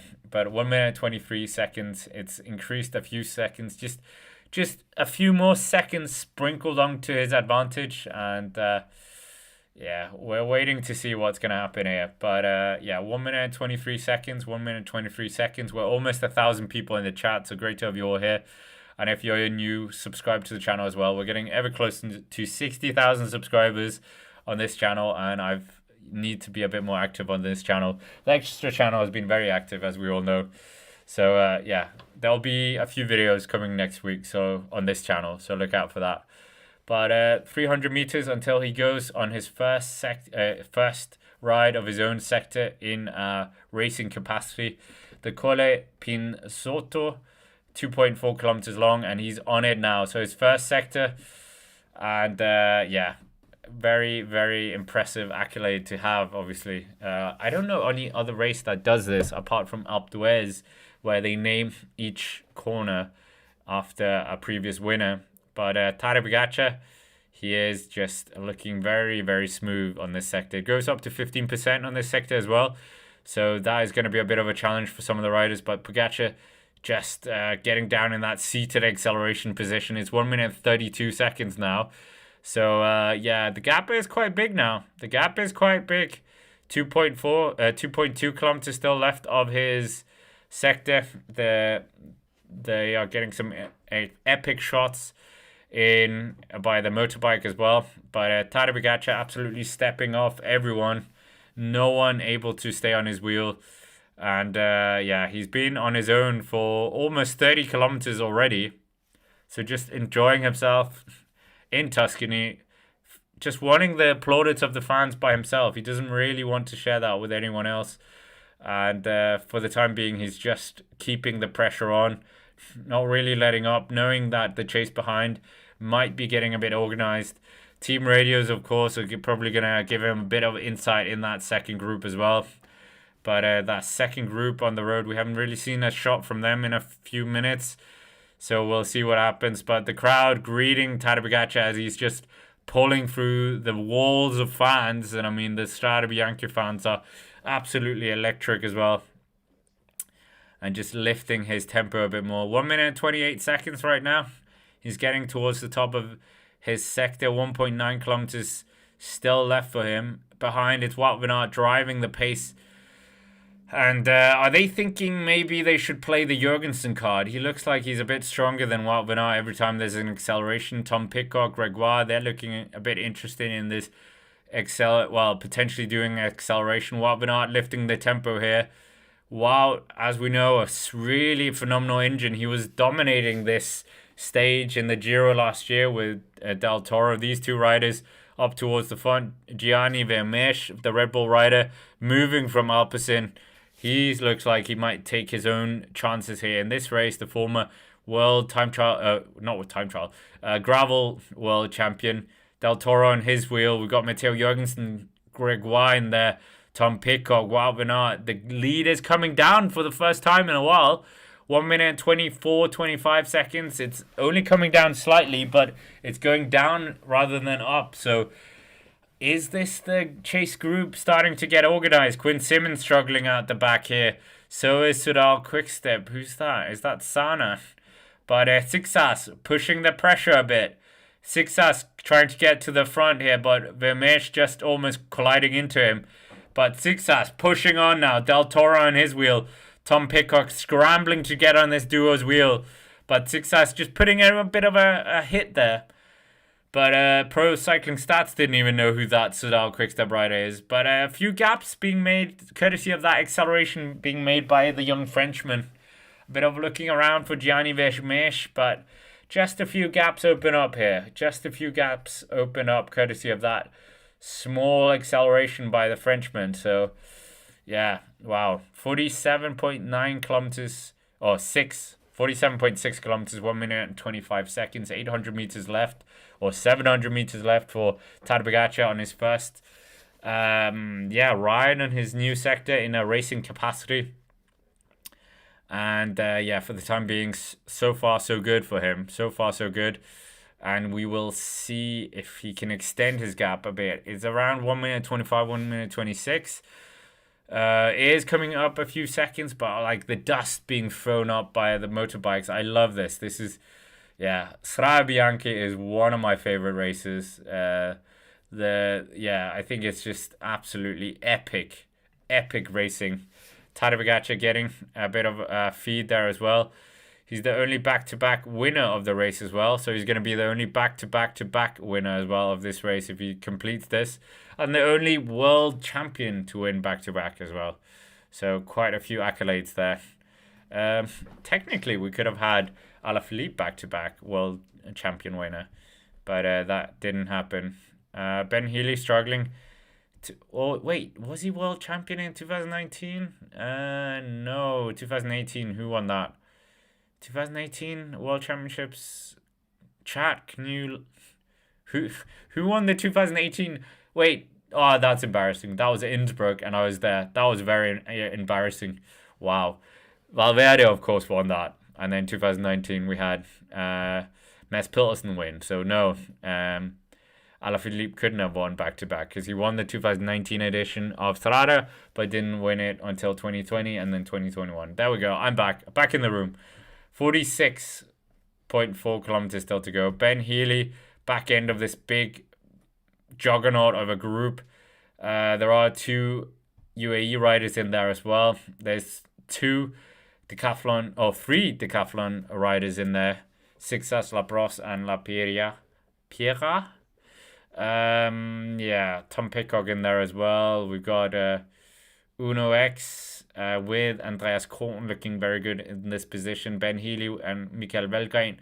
In this moment, anyone could finish on the podium. So quite an interesting situation we have in terms of the chasing group. It's Marian van Sevenant. So it's not Filippo Zana. Marian van Sevenant. We briefly mentioned him, but we were looking more towards Filippo Zana. So that Quickstep does have representation up here towards the front. Teams that have missed out in terms of this group: Alpecin, no one here. Obviously, the former riders up here. Vermeersch, Bahrain up here, so they haven't missed out. Unibet not here. Obviously, first time they've been in the race, and they are Pro Continental team. Tadej Pogacar is talking with the team car. What are they saying? Can you believe I've already won a 4th edition? He's got 2.4 kilometers until the next couple climb, which is the Le Tolfe. So Le Tolfe is going to be tackled twice. So we'll see what that is going to do to the race as well. 4-star sector. We could maybe see that 14-man group or 15-man group behind really being reduced down a bit. So we will wait and see. Great to have so many people in the chat. And this is looking very interesting for that fight for the top 10, the fight for the various different things as well. So who's going to be winning this? That is the big question. Tadej Pogacar seems to be in the driving seat. So yeah, the podium is going to be very good as well. The fight for the podium, fight for the top 10. And yeah, seeing a lot of Peter Sagan in the adverts as well. So he's not gone. But for the time being, it's an interesting situation on the road with that very big group, 16-man group now, courtesy of Mari Mansevanat getting in there. So it's the top 17 at the front. So that is remarkable, to say the least. So we'll wait and see. What happens in the dynamics of this race. But yeah, for the time being, it's a very interesting picture in terms of the top 10, top 15. Yeah, when is Paris-Roubaix as well? Let's just get the accurate date. 2026 Paris-Roubaix is going to be an interesting one. Tadej obviously wanting to try and win that as well. 12th of April. Okay. Maybe I could make it down. Anyway, we are going to see what happens here in the race. Oh my goodness, the amount of adverts is ridiculous on Eurosport. Yeah, that group behind, it is starting to lift to almost 2 minutes of an advantage for Tadej Pogacar. So this is huge advantage for him. Obviously, he's won this by quite a lot in the past, but yeah, this is looking particularly interesting for UAE Team Emirates, potentially getting another double podium like they did last year with Pogacar and Tim Wellens. But yeah, Success definitely looks very, very eager to try and do something, get something out of this, get a first podium as well. As a first time racing this race would be a very impressive achievement, not just thinking about the fact that he's 19 years, but also a debutant. He's just going to strength in these races, and his Vuelta al Algarve was particularly impressive as well, ending up finishing in second place, taking a stage win, and looking very good in the time trial. Former junior time trial champion as well. They're showing tennis adverts. I'm not a tennis fan. They get paid way too much for playing tennis, in my opinion. Compared to cycling, it's not a hard sport. I'm sorry. I am sorry, guys. It's just, I can't take it serious compared to cycling. You can't just crash into tarmac at 60 kilometers an hour in tennis. I mean, you can't get a tennis ball in your face, I guess. But Tadej Pogacar is on the 10th sector, Le Tolfe, the 4-star sector, 1.1 kilometers long. And he still has a healthy margin down to the chasing group as well. So, yeah, 43 kilometers still to go for him. He's absolutely ripping this race up again. The maximum slopes here, 18%. So 18% is the maximum slopes. And we'll wait and see what happens here. But 1 minute and 54 seconds. 1 minute and 54 seconds. The gap did look like it was coming down at one point, and now, boof, it suddenly has 30 seconds added on top of it. And obviously the two anchors of Jan Christen and Del Toro have not been a great help for that chase. So, yeah, 42.5 kilometers to go. 1 minute and 55 seconds left. Tadej Pogacar getting a bit of a help from the motorbike as well. That motorbike is very close. And you do get an advantage. Sorry, science says it. Like, there have been aerodynamic studies on this where they work out how much you get in a slipstream in this kind of... So he is getting a slipstream benefit. That is just not an opinion. That's just science. Not an opinion, but I mean, what are you going to do? We've seen this in a number of races. But Success attacking. Success is attacking Jan Christen, trying to mark him. So the Swiss man trying to... Oh, no, not Jan Christen. One of his teammates, Paul Pira. So Decathlon trying to use their numbers to get a man up the road here. That's very good. When you have 3 riders, you might as well try and put the emphasis on some of the other riders, to say the least. Or the other teams, shall we say. But yeah, he is on Le Tolfe. He's getting up to the steep part now.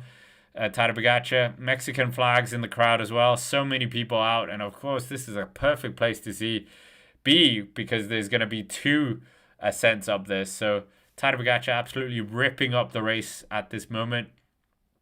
And looking like a very healthy margin. It's going to creep into the 2-minute margin very shortly as well. And I was thinking to try and figure out what the biggest margin has been. Let's try and get that as well for us. Biggest margin in terms of minutes. The closest was obviously Stibar and Fabian Cancellara and other people. But Tadej Pogacar 2 minutes and 44 seconds between him and Tom Scoringe back in 2024. 1 minute and 24 seconds last year. So the last 2 editions have been the 2 biggest margins in the sport's history.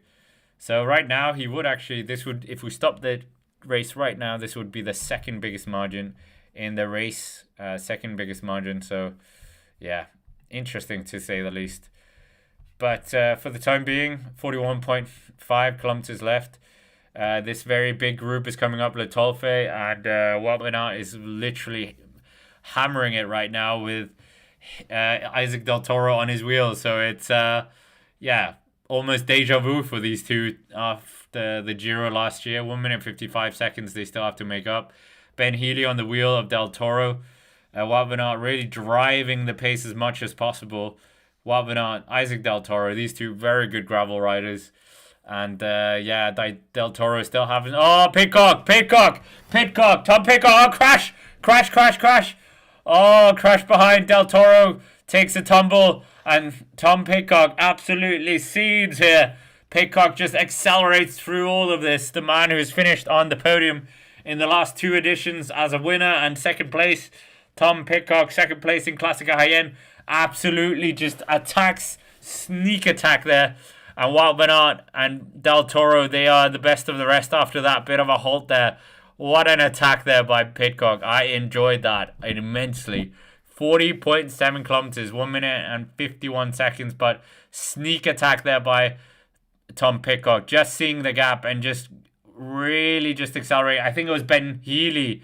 Ben Healy just touched one of the fans and that took out Del Toro just momentarily. Obviously they're going uphill, so the crash was probably not too hard, but Ben Healy, I think he just clipped the fan and then he touched the back wheel of Del Toro. So yeah, a bit of a moment there, and that then put the halt momentarily for that group. So yeah, bit of drama here in the Strade. So wow, that was good. That was good. I enjoyed that. I think we all enjoyed that. But Tadej Pogacar, 40 kilometers to go. We have to take what we can get with this. Great to have so many people in the chat. 1,000 people in the chat. Let us know where you're watching from as well. But right now we are watching Tadej Pogacar. What site am I using? Pro Cycling Stats, best site in the business for that kind of thing. And then Eurosport. So there you go. Paying for the mountains of adverts. So thanks, guys. And my heart goes out to anyone in the UK because they are absolutely ripping off cycling fans there. But 39.5 kilometers, 1 minute and 50 seconds for this man out in front. He's lost 5 seconds of his lead. But that acceleration by Tom Pidcock, that was electric. That was panache in that small gap. But I don't think it's actually done anything really. His gap is coming. It is coming down. Oh, actually, no. I take it back. They've updated it now, so there is a bit of a selection now. Tom Pidcock did string the gap, the group out a bit, but it looks like they're all sitting up. No one's really doing anything. So this always benefits the man out in front who's just going at a constant tempo. When they're doing like this attack stop, it doesn't actually benefit you at all, or the chase at all. It kind of hinders it a bit. So 38.9 kilometers of the 2026 Strade Bianche. Reminder that we are doing the recap race analysis over on the Cycling Dane Extra channel. Smash the like button, subscribe to the channel if you haven't already, and of course we are going to be back for Milan San Remo. And on the third Cycling Dane channel, we are going to do a video on Paris-Nice this week, so look out for that as well. 38.6 kilometers, 1 minute and 49 seconds. Wout van Aert has a teammate of Matteo Jorgensen, and neither of them going to Paris-Nice to help Jonas Vingegaard, but they are both going to Tirreno Adriatico, so staying in Italy. So it should be a very interesting addition for them as well. So Sixas coming to the front. I think Sixas is not going to any of those races. His next scheduled race is the Tour of the Basque Country, so interesting. Ben Healy hitting out a bit here. Ben Healy just sees a moment to strike out, and I mean, many of these teams need to try and get rid of these UAE riders, but they are tiring Del Toro, so Del Toro is doing a lot of the chase back. So yeah, we will see. Yeah, it is looking very interesting right now. We will see. What are we saying as well? Marco Pantano tribute. Yeah, what a man. And for the time being, it's looking quite interesting here. 37.8 kilometers. Are we going to see a big change here in the race? This group behind, they did take 10 seconds back of the lead, the deficit that they have to Tadej Pogacar. So Pogacar, yeah, doing a good job here. Just keeping his tempo quite heavy. I think he should release his power data on this one. I want to see what the power data is, but they don't normally do that. I mean, he did release his power data. Was it a training ride or something? Yeah, it must have been, because he hasn't done a race this year. But Tadej Pogacar, yeah, just absorbing the atmosphere of the crowd. An absolutely impressive crowd. There was a Finland flag on the side of the road. And my grandmother is from Finland, so I'm not against Finland. I'm just saying that's quite a unique flag to put in a bike race. Yeah, who have we got? We have UFC the kind. Who is it? We have a Finnish rider for the Nice Metropole team. I think he's the Finnish rider, Finnish champion as well. Anyways, that was a tangent because they're not in this race. So we're just seeing the slow-mos of Tadej Pogacar going up through the fans, and they're all just filming and enjoying the moment. 36.6 kilometers, 1 minute and 45 seconds. So yeah, it's hovering around the 1 minute 45 seconds. Looks like Jorgensen is trying to get away with Jan Christen. I think it was Jan Christen or maybe Isaac Del Toro. And then we got Sixas in there as well. So they are just stringing out the group a bit, this chasing group, and trying to see if they can get a bit of an advantage or just make a gap and get a bit more of cohesive chase going on as well. So yeah, we will wait and see. We'll wait and see. For the time being, this is an interesting one. Great to have Eric Brown as well in the chat. Great to have so many familiar names here as well. DB Cooper in here. And for the time being, we will wait and see. What if ICE had a cycling team? ICE? Okay. Not sure what that is. 35.7 kilometers, 1 minute and 42 seconds left of the deficit to Tadej Pogacar. Yeah, for the time being, it is looking fairly good at the front. Oh, wait, they got a bit excited, the French commentators, so I'm not quite sure what this is about. But 1 minute 40 seconds there is coming down. Jan Christen Del Toro is in that group, so with Sixas, Pidcock, and Matteo Jorgensen, so it's not exactly the ideal split to have two UAE riders with you when there's a UAE rider up the road. So that would be, yeah, quite a not very good split, to say the least.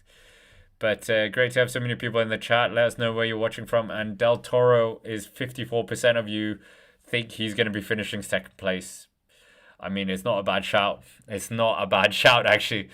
Could very much happen. So great to have so many people in the chat.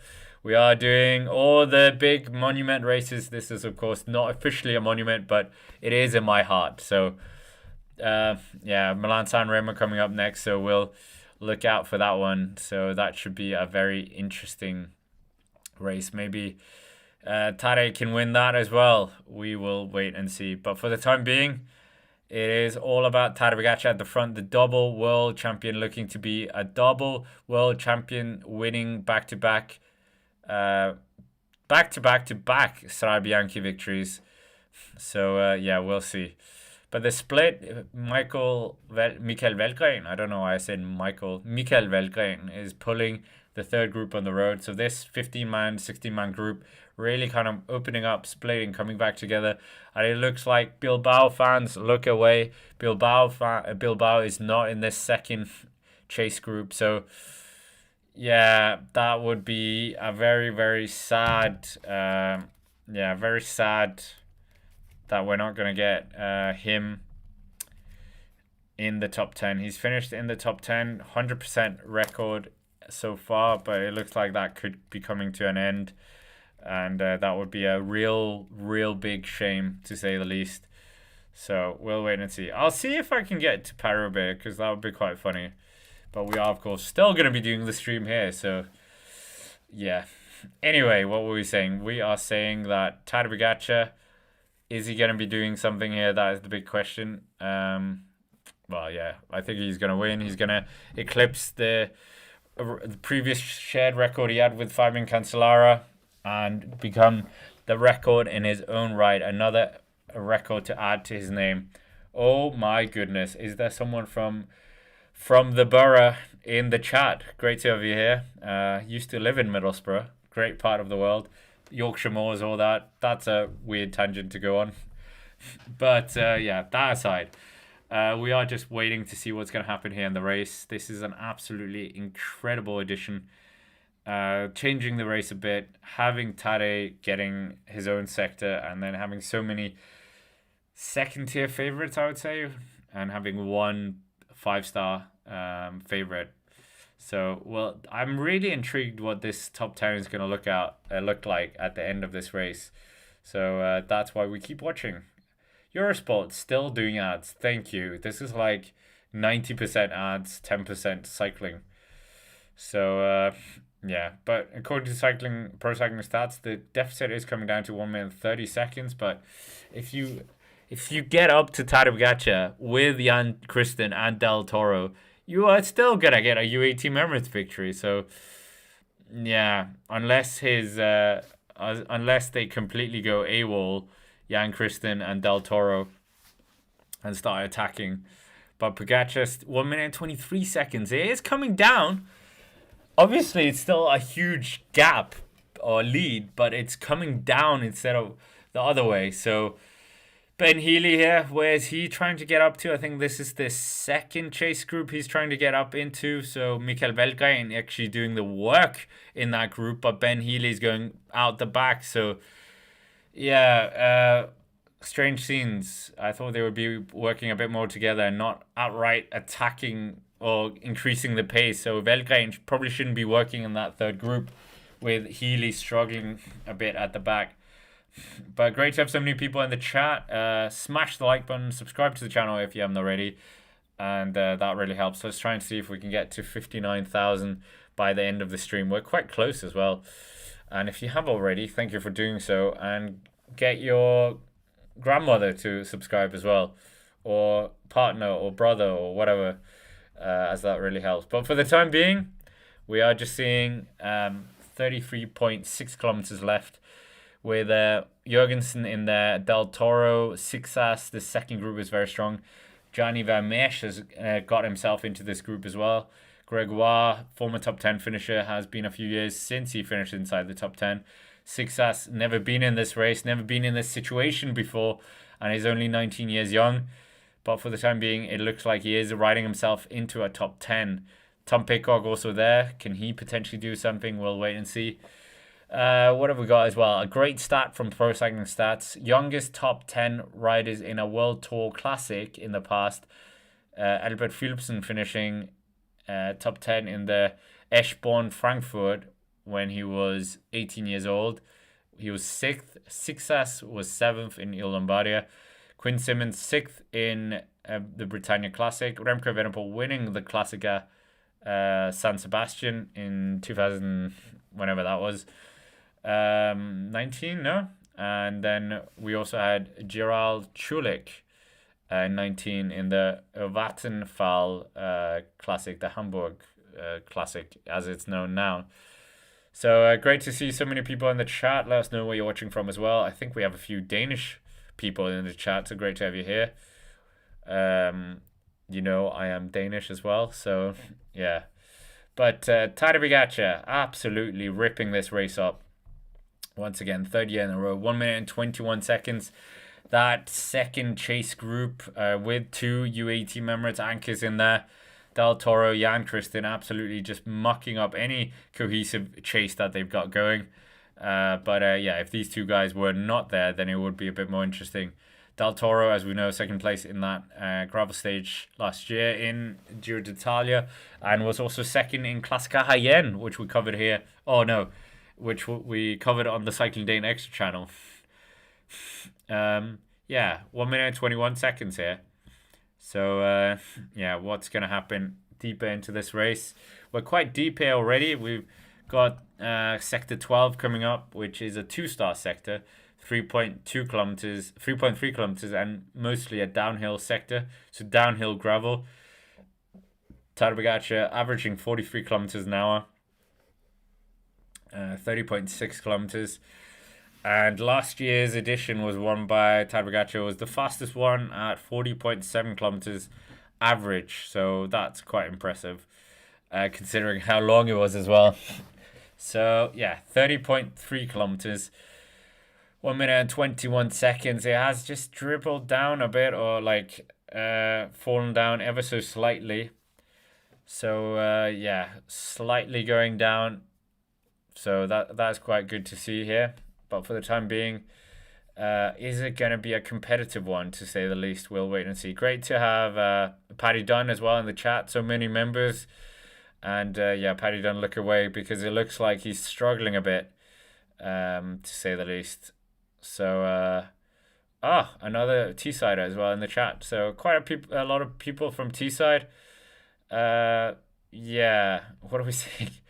Michael in the chat said, I'm against Finland. Funny that. They never finish any race. Ugh, what a joke. Yeah. Any funny jokes like that is extremely welcome in the chat. But Tadej Pogacar, the double world champion, looking to be the double world champion to win Strade Bianche and win his 4th edition of the race. So we'll wait and see. His first victory came back in 2022. He was top 10 in the 2021 edition, where Mathieu van der Poel bullied everyone into Siena. And yeah, Tadej Pogacar has absolutely since then made this race his own. We're just waiting to see if that second group on the road can form a cohesive chase even more. Can they get it under the 1 minute mark? 1 minute and 20 seconds, but it is just, yeah, it's very annoying for them to have this, to say the least. Yeah, these two UAE riders in the group, that is the thing. These two UAE riders is kind of hindering a very, very exciting race. So yeah, we will wait and see what happens here, but for the time being, it is looking very interesting for Tadej Pogacar. He is going to be making history, to say the least. This is going to be a historic win, being at the top, and maybe Paul Sixas will be the next rider to come close to that in the years to come, because he seems like he has a very good,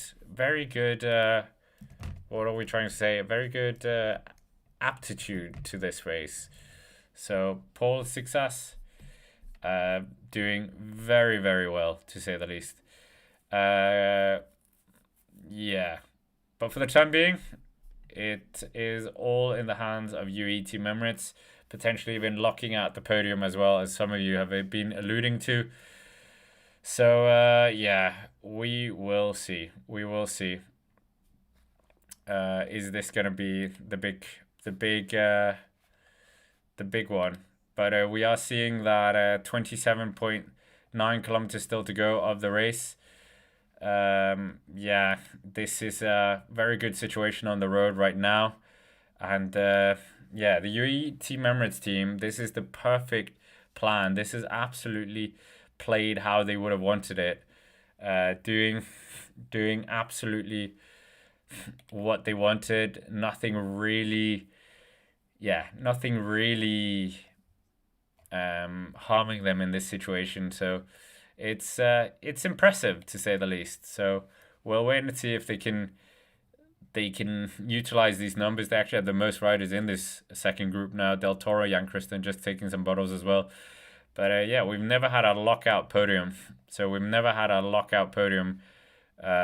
Before. So we'll wait and see if they can do that as well. But for the time being, 27.2 kilometers still to go of the race. So yeah, it's a fascinating one to say the least for the riders. So yeah, but 1 minute and 20 seconds, it's very stagnant. The third group is now 40 seconds down. So there has been a bit of a selection made here. And looks like that third group is not going to be contesting for the podium. We've got 1.2 kilometers left of until the next sector as well. So yeah, we're just getting Tadej Pogacar. Tadej Pogacar is just Pidcock is just getting a feed there as well. So yeah, very, very comfortable situation. There's 1 kilometer until sector 12. There we go.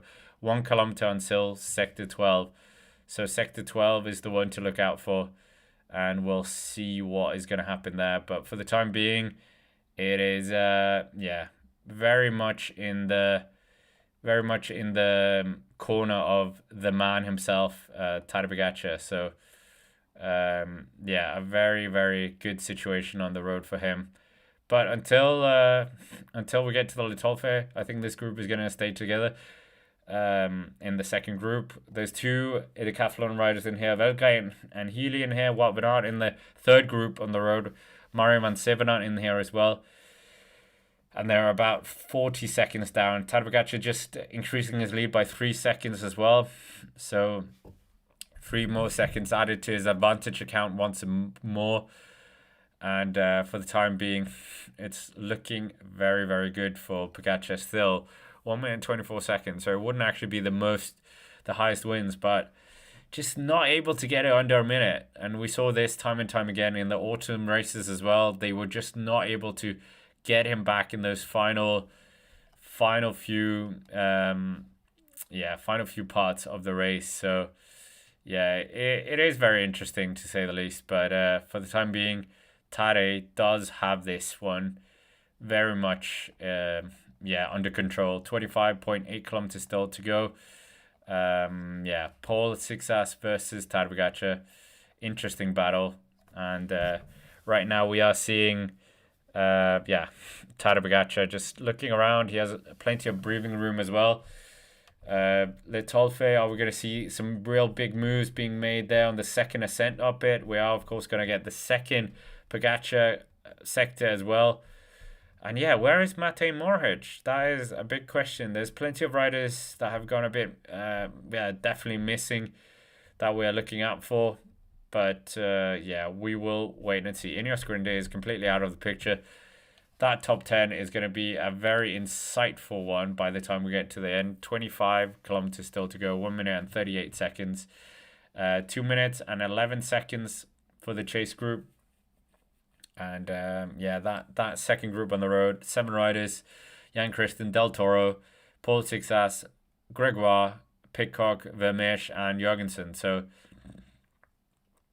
yeah, they're just not able to get rid of the UAE riders, and they actually have the greatest numbers. So yeah, we will see. 24.7 kilometers still to go of the race. 1 minute and 42 seconds, 2 minutes and 15 seconds for the guys up towards the front. So, to Pogacar, obviously, misspoke there a bit.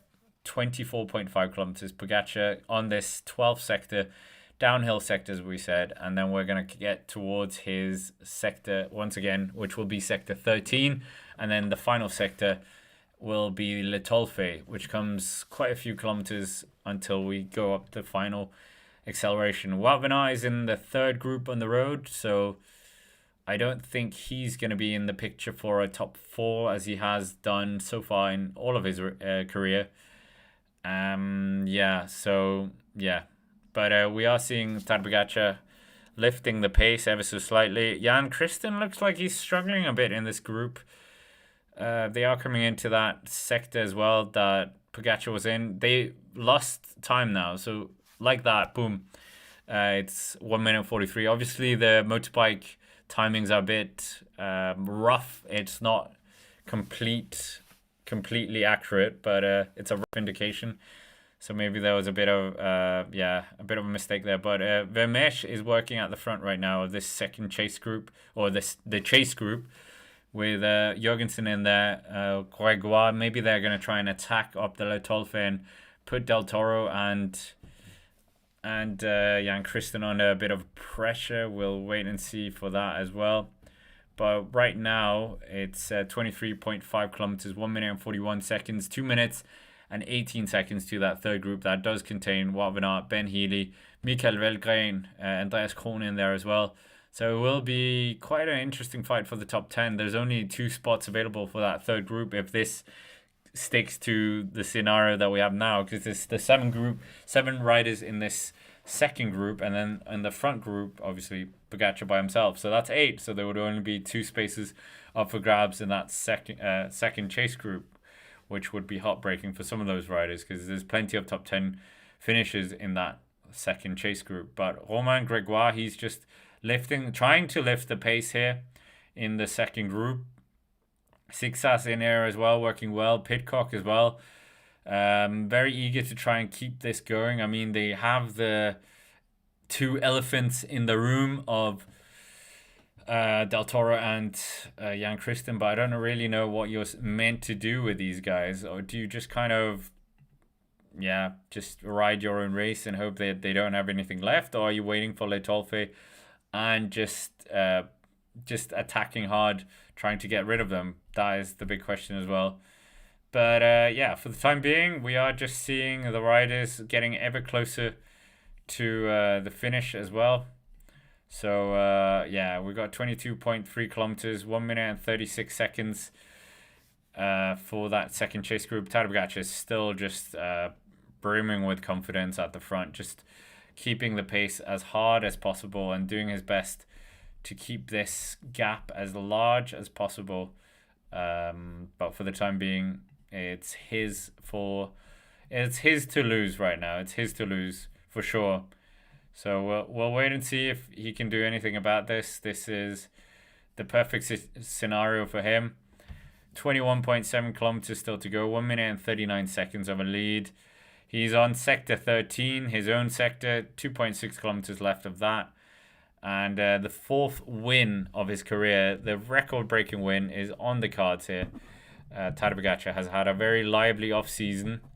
And this is interesting to say the least.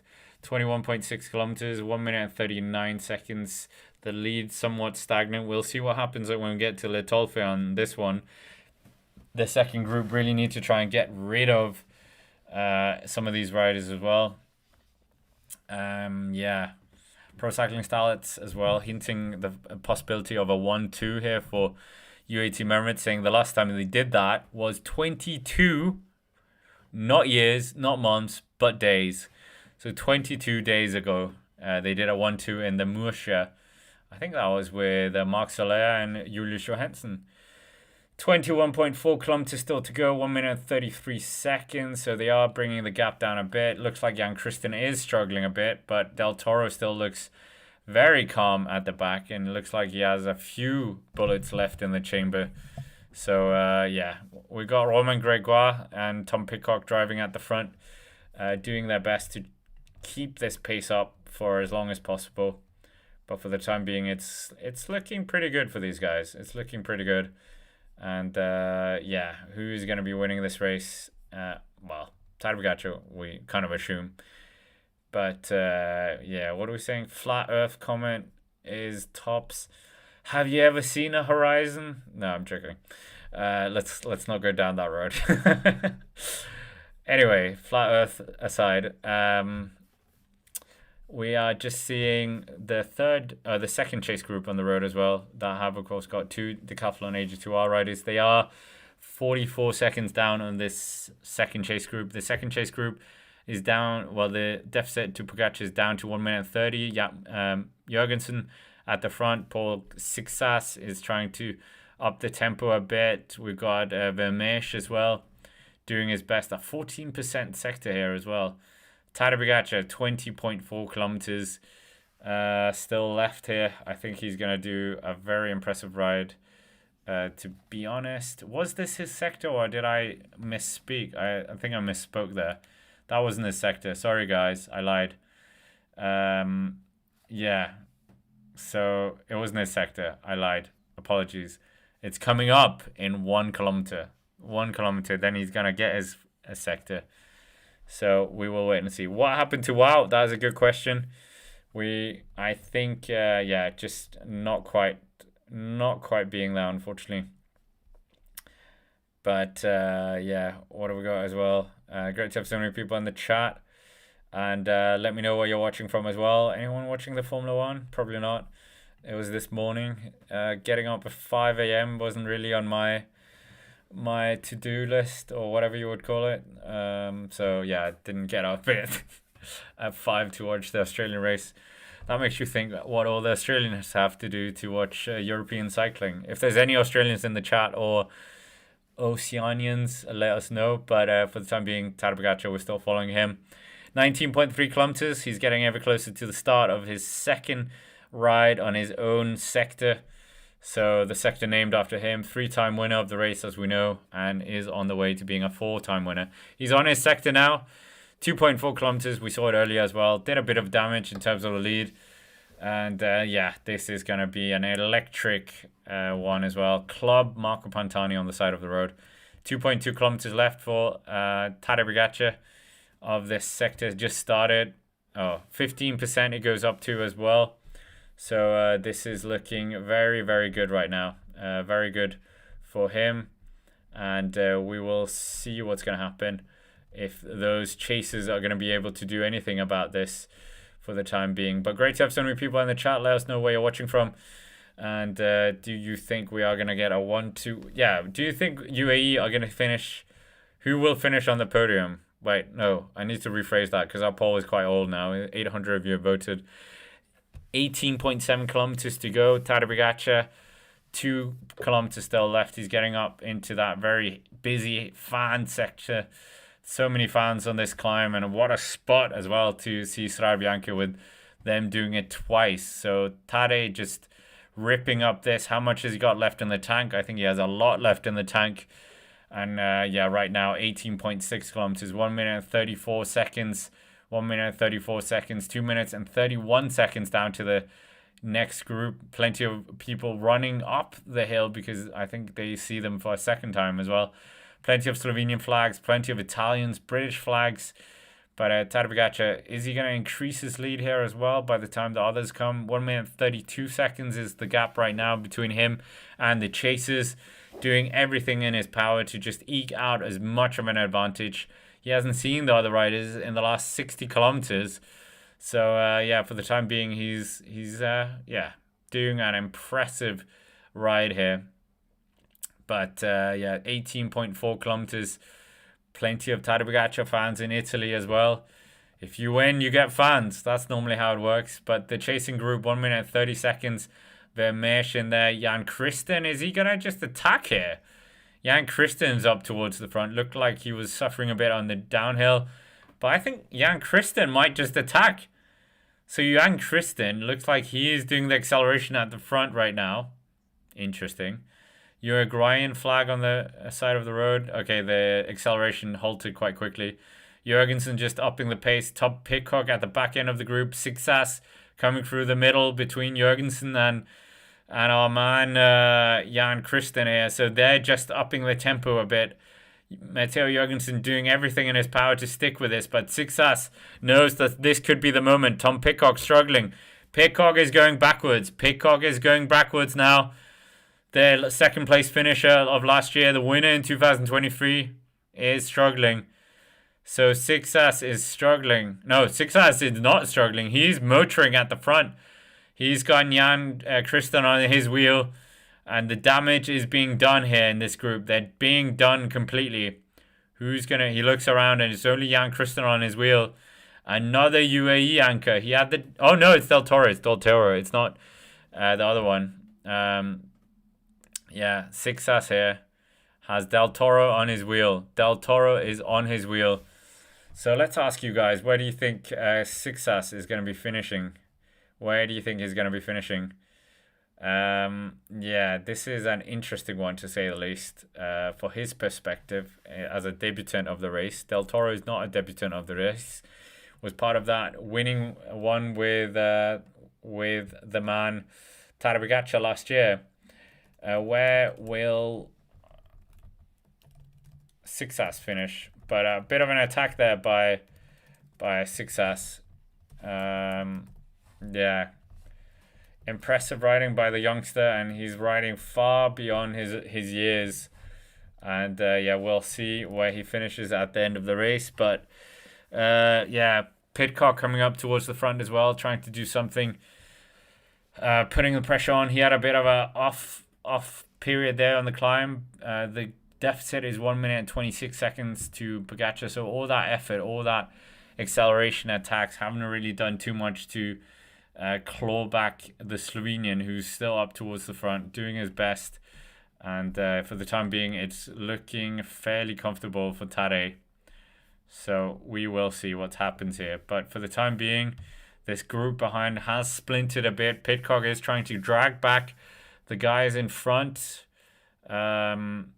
Yeah, it's looking interesting right now. What's happening on the road? Are we going to see this group getting back, or are they just going to disappear up the road? For the time being, it's, yeah, we are just seeing Sixas and Isaac Del Toro on the mythical roads of Strade Bianche. 16.3 kilometers still left of the race, so this podium is not over. I mean, there is around, they're saying 10 seconds of a gap, but I think it's more like 5-6 seconds. So the gap is not huge between Sixas and Del Toro and the chasing group. 3.2 kilometers until we get to the 14th and final gravel sector of the race, La Tolfe, and Tadej Pogacar is going to take a 1 minute 21 second lead into that sector, or maybe a bit less, because they are starting to eat into, or well, Sixas is starting to eat in on his advantage here, because obviously Del Toro is doing nothing. Pidcock is driving the third or the second chase group on the road with Matteo Jorgensen on his wheel. They're still on the gravel sector. There's 2.7 kilometers still to go. And yeah, just elbow there by Del Toro, and he's like, nah, mate, I'm not doing... Oh, no! Del Toro is coming through. So, yeah, he is... Maybe he's thinking, well, we're not going to catch Pogacar, but yeah, this is looking... I want to try and get on the podium myself, so I might as well do something. So, yeah, we will wait and see. We'll wait and see. But for the time being, it's interesting scenario going on here.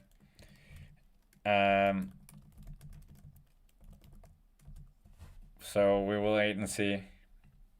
But for the time being, Pidcock is struggling a bit and looks like he's not going to be winning this, unfortunately. Tadej Pogacar is well and truly in the driving seat. We've said it so many times. He has his own sector already. We've done it twice, or they've done it twice. We've not done it. And yeah, lost 3 out of the 4 editions. And of course, he wasn't at the 2023 edition. And one is looking like he's going to win this. So that's going to be 4 out of 5 editions. Pretty impressive. And I think he's going to be winning this race potentially every single year until the end of his career. Maybe. we'll see. Success definitely looks like he's doing a pretty good job, and if he develops even more in these next few years, I think we are looking at the Frenchman taking Strade Bianche or two, but obviously in there as well, Del Toro is looking good as well. So these two, yeah, we will see. We will see. But for the time being, yeah, it's looking good for UAE Team Emirates. But Tadej Pogacar, just going through the fans, slow-mo here, plenty of flags, as we said. And this is looking to be a very, very epic edition, very epic what it means for his career as well. This is going to be win number what? 109 or something? 100 and let's just get a picture of how many wins he's taken in total in his career already. Yeah, obviously over the 100 mark. We saw that in the Tour de France. This will be win number 109. I got it right. I don't understand. Yeah.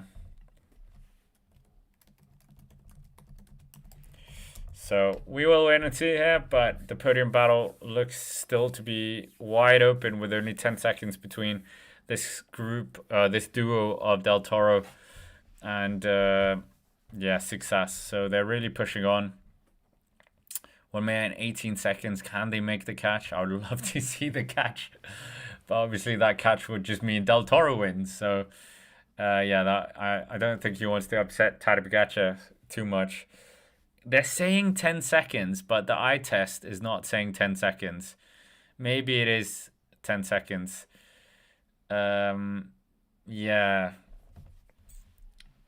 So we'll wait and see.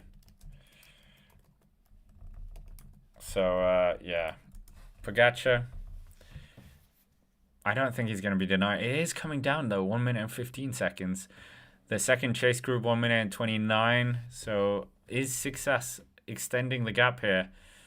But I mean, it's incredible riding by Success. So deep into your first Strade Bianche, first gravel monument. But yeah, the final sector now for Tadej Pogacar, Le Tolfe, extremely hard sector, goes up into 18%, and it's 1.1 kilometers, and the length of the climb is 0.9. Coming into this descent on gravel, which can be very sketchy at times, but Tadej Pogacar absolutely remarkable at this. 12 minutes and 12.6 kilometers still left of Strade Bianche 2026. We are doing the recap race analysis this evening over the Cycling Dane Extra channel or on the Cycling Dane podcast. Of course, we have some podcast specific episodes as well. So there isn't just the videos that go on the podcast. So there's a bit more of an incentive. But 12.2 kilometers, 0.5 left of the sector. It's an extremely short sector, as we know. He's coming on the steep part, almost being touched by a Slovenian flag there. So, yeah, 400 meters left. This is looking like a done deal. 1 minute and 14 seconds, okay. Has come down a bit. If it'd come down quicker and earlier, then maybe. But Success and Del Toro still have, they're saying a 20-second gap now. 20-second gap. We'll see if it's extended here on Le Tolfe, but the new generation of riders hunting down Tadej Pogacar. And yeah, this is looking fascinating here. But I think at the moment, well, right now, it looks like it is going to be a double one for UAE Team Emirates. Another double podium like they had last year. Maybe a bit different, maybe a 1-2 and not a 1-3. But Del Toro and Success hunting down this Slovenian as best as they can, but not really making too much of an inroad. 11.8 kilometers. 1 minute and 17 seconds. 1 minute and 35 seconds for that chasing group. We haven't really got pictures of Success and Del Toro going up this yet. But here they come. They're just past the descent part, and now they come to the uphill. Now they really need to do something. I mean, Del Toro could just attack Success here if he has it in his tank right now, and try and ride away and get that second place. Because, yeah, I think the race is fairly comfortable right now for them. Oh my goodness, it's so narrow. The fans for the third group on the road. Pidcock trying to up the pace in this group. Selfie sticks all over the place, phones all over the place. But Success ups the tempo here. Is Del Toro going to attack him? We're waiting. They're coming up to the hardest part of Le Tolfe. 11.3 kilometers left for Tadej Pogacar, and then 1 minute and 17 seconds down. We've got this group as well. Are they going to be able to do anything? We'll wait and see. But 1 minute and 17 seconds. This is looking quite interesting. Are we going to get a big victory here? That is the big question. But for the time being, it is Success just plowing through this sea of fans with the Mexican on his wheel. These two riders, the next generation riders, they both won Tour de l'Avenir, and we all know what that means as well. They could both line up to Tour de l'Avenir this year if they wanted to, but instead they're really just getting to the full front, the pinnacle of the sport. And Success's first ever gravel race in terms of Strade Bianche is absolutely impressive what he's doing here. 10.6 kilometers, 1 minute and 17 seconds, 1 minute and 38 seconds for that chasing group. Van Mesh is in there. This top 10 is going to be very contested. It's not over in that frame. But Jan Christen, what is he doing? They are getting very close here. Jan Christen, I think, has attacked. Let us know where you're watching from as well. Who do you think is going to be finishing on the podium with Tadej Pogacar? But for the time being, it is a very, very interesting picture. Great to have so many people in the chat. And welcome Eric Brown as a member as well in the chat. But for the time being, it is a very, very interesting one, to say the least. But I don't know how you guys rank this edition compared to other editions. We normally do that closer to the finish as well. But great to have 1,100 people in the chat. Let us know where you're watching from, of course. But under 10 kilometers to go now. Under 10 kilometers to go. And Tadej Pogacar just receiving the plaudits of the fans, the international fans. A lot of people happy to see the double world champion here. Absolutely blitzing it through the fans right now. So we will wait and see. But right now, it's looking pretty good here for Tadej Pogacar. Italian flags almost hitting him in the face, but yeah, with so many people, it's very, shall we say, cozy for the riders and the fans. But for the time being, 9.4 kilometers, 1 minute and 18 seconds. So that gap has it was coming down in drips and drabs, but now it's kind of stagnant again. 22 seconds. He's the first rider back into Siena after they started in Siena this morning. 9.2 kilometers. We're seeing the struggles in their second group as well. Jan Christen trying to get up the road. This young, super talented Swiss rider. And of course, he the one who was in the junior Pogacar team. So there was this very incredible connection there. But Success looks behind. Isaac Del Toro is still on his wheel, the Mexican. He's not going to get rid of him. I think Del Toro might get rid of him on the final uphill into it. But can we just take a moment to appreciate how impressive this is by Success? 19 years, his first ever Strade Bianche, and he's dusting off previous winners of Pidcock, of Wow. I'm absolutely flabbergasted by his form, and why wouldn't you throw him to Tirreno or Paris-Nice? But it looks like his next race is going to be in the Tour of the Basque Country, so we'll have to wait and see when he does that. But 8.3 kilometers still to go here of the race, and this is an interesting one, to say the least. Tadej Pogacar, what can he do? 8.2 kilometers left of the race. This is a very, very good one, to say the least, from him. Really stamping his authority on the race once more. And what will he be able to do for deeper into the season? There's so many things that he is trying to target in this year's season. Milan-San Remo and Paris-Roubaix is kind of his chief goals. Ronde van Vlaanderen as well. He wants to go back and win there, but Paris-Roubaix and Milan-San Remo is where he wants to get that victory. 7.9 kilometers to go, 1 minute and 28 seconds left. Remember that we are having an interview as well of a rider from Lidl Trek on Monday, so look out for that as well. Yeah. There was a punch of a rider in one of the races, so strange that. In a different race, so random.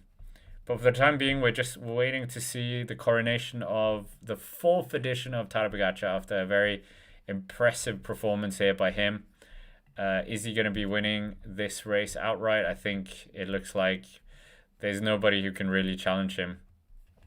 So we'll wait and see. But for the time being, he's ridden a near perfect race here. And yeah, absolutely incredible riding by him, to say the least. But we await our champion-elect. 4-time winning is quite a feat as well. Never been done in the history of this race. 20 editions. And yeah, that is quite impressive, to say the least. But we are awaiting him. We are awaiting the other riders. The fight for the top 10, fight for the podium. 1 minute and 24 seconds, 7.3 kilometers still left of the race. And great to see so many people on the chat as well. I hope you're joining me as well for the recap race analysis over the Cycling Day in Extra channel this evening. And, well, this evening, as quickly as I can get it edited. And obviously I will be with Patrick Blake with that. We have done the Paris-Nice preview already, available on the podcast or on the channel as well. So look out for that. But for the time being, we are just awaiting our man Pogacar. I don't think anything is going to stop him taking the victory now. And what could have been for many of these riders. But yeah, it looks like the second chase group is about to catch Sixas and Del Toro. It's not that far. It's 15 seconds away, 6.4 kilometers. So Jan Christen is eager to get himself in the picture for that. So if that does happen, then maybe we won't see Sixas on the podium, because he has done most of the work in this group. And in the chasing group, we've got Roman Gregoire, we've got Jurgensen, we've got Gianni Vermeersch, Pidcock, and Jan Christen. So it's not a done deal, this podium. Not a done deal. Most of you thinking that he is going to be finishing third, but that could be a whole nother dynamic here. 6 kilometers to go. The women's race was quite animated on that last climb. So yeah, we'll wait and see what happens here. But for the time being, Tadej Pogacar, 5.9 kilometers still to go. He still has that final climb with that 16% climb at the top. So Tom Pidcock would have wanted to be here to battle with him, but that was just not meant to be. Tadej Pogacar, absolutely electric by him.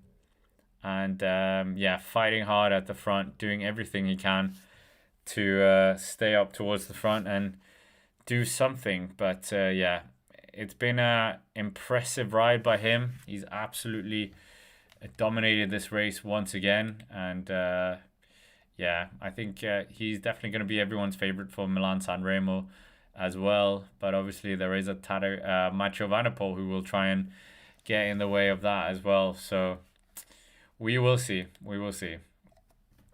But 5.4 kilometers still to go. 1 minute and 24 seconds. 1 minute and 24 seconds left.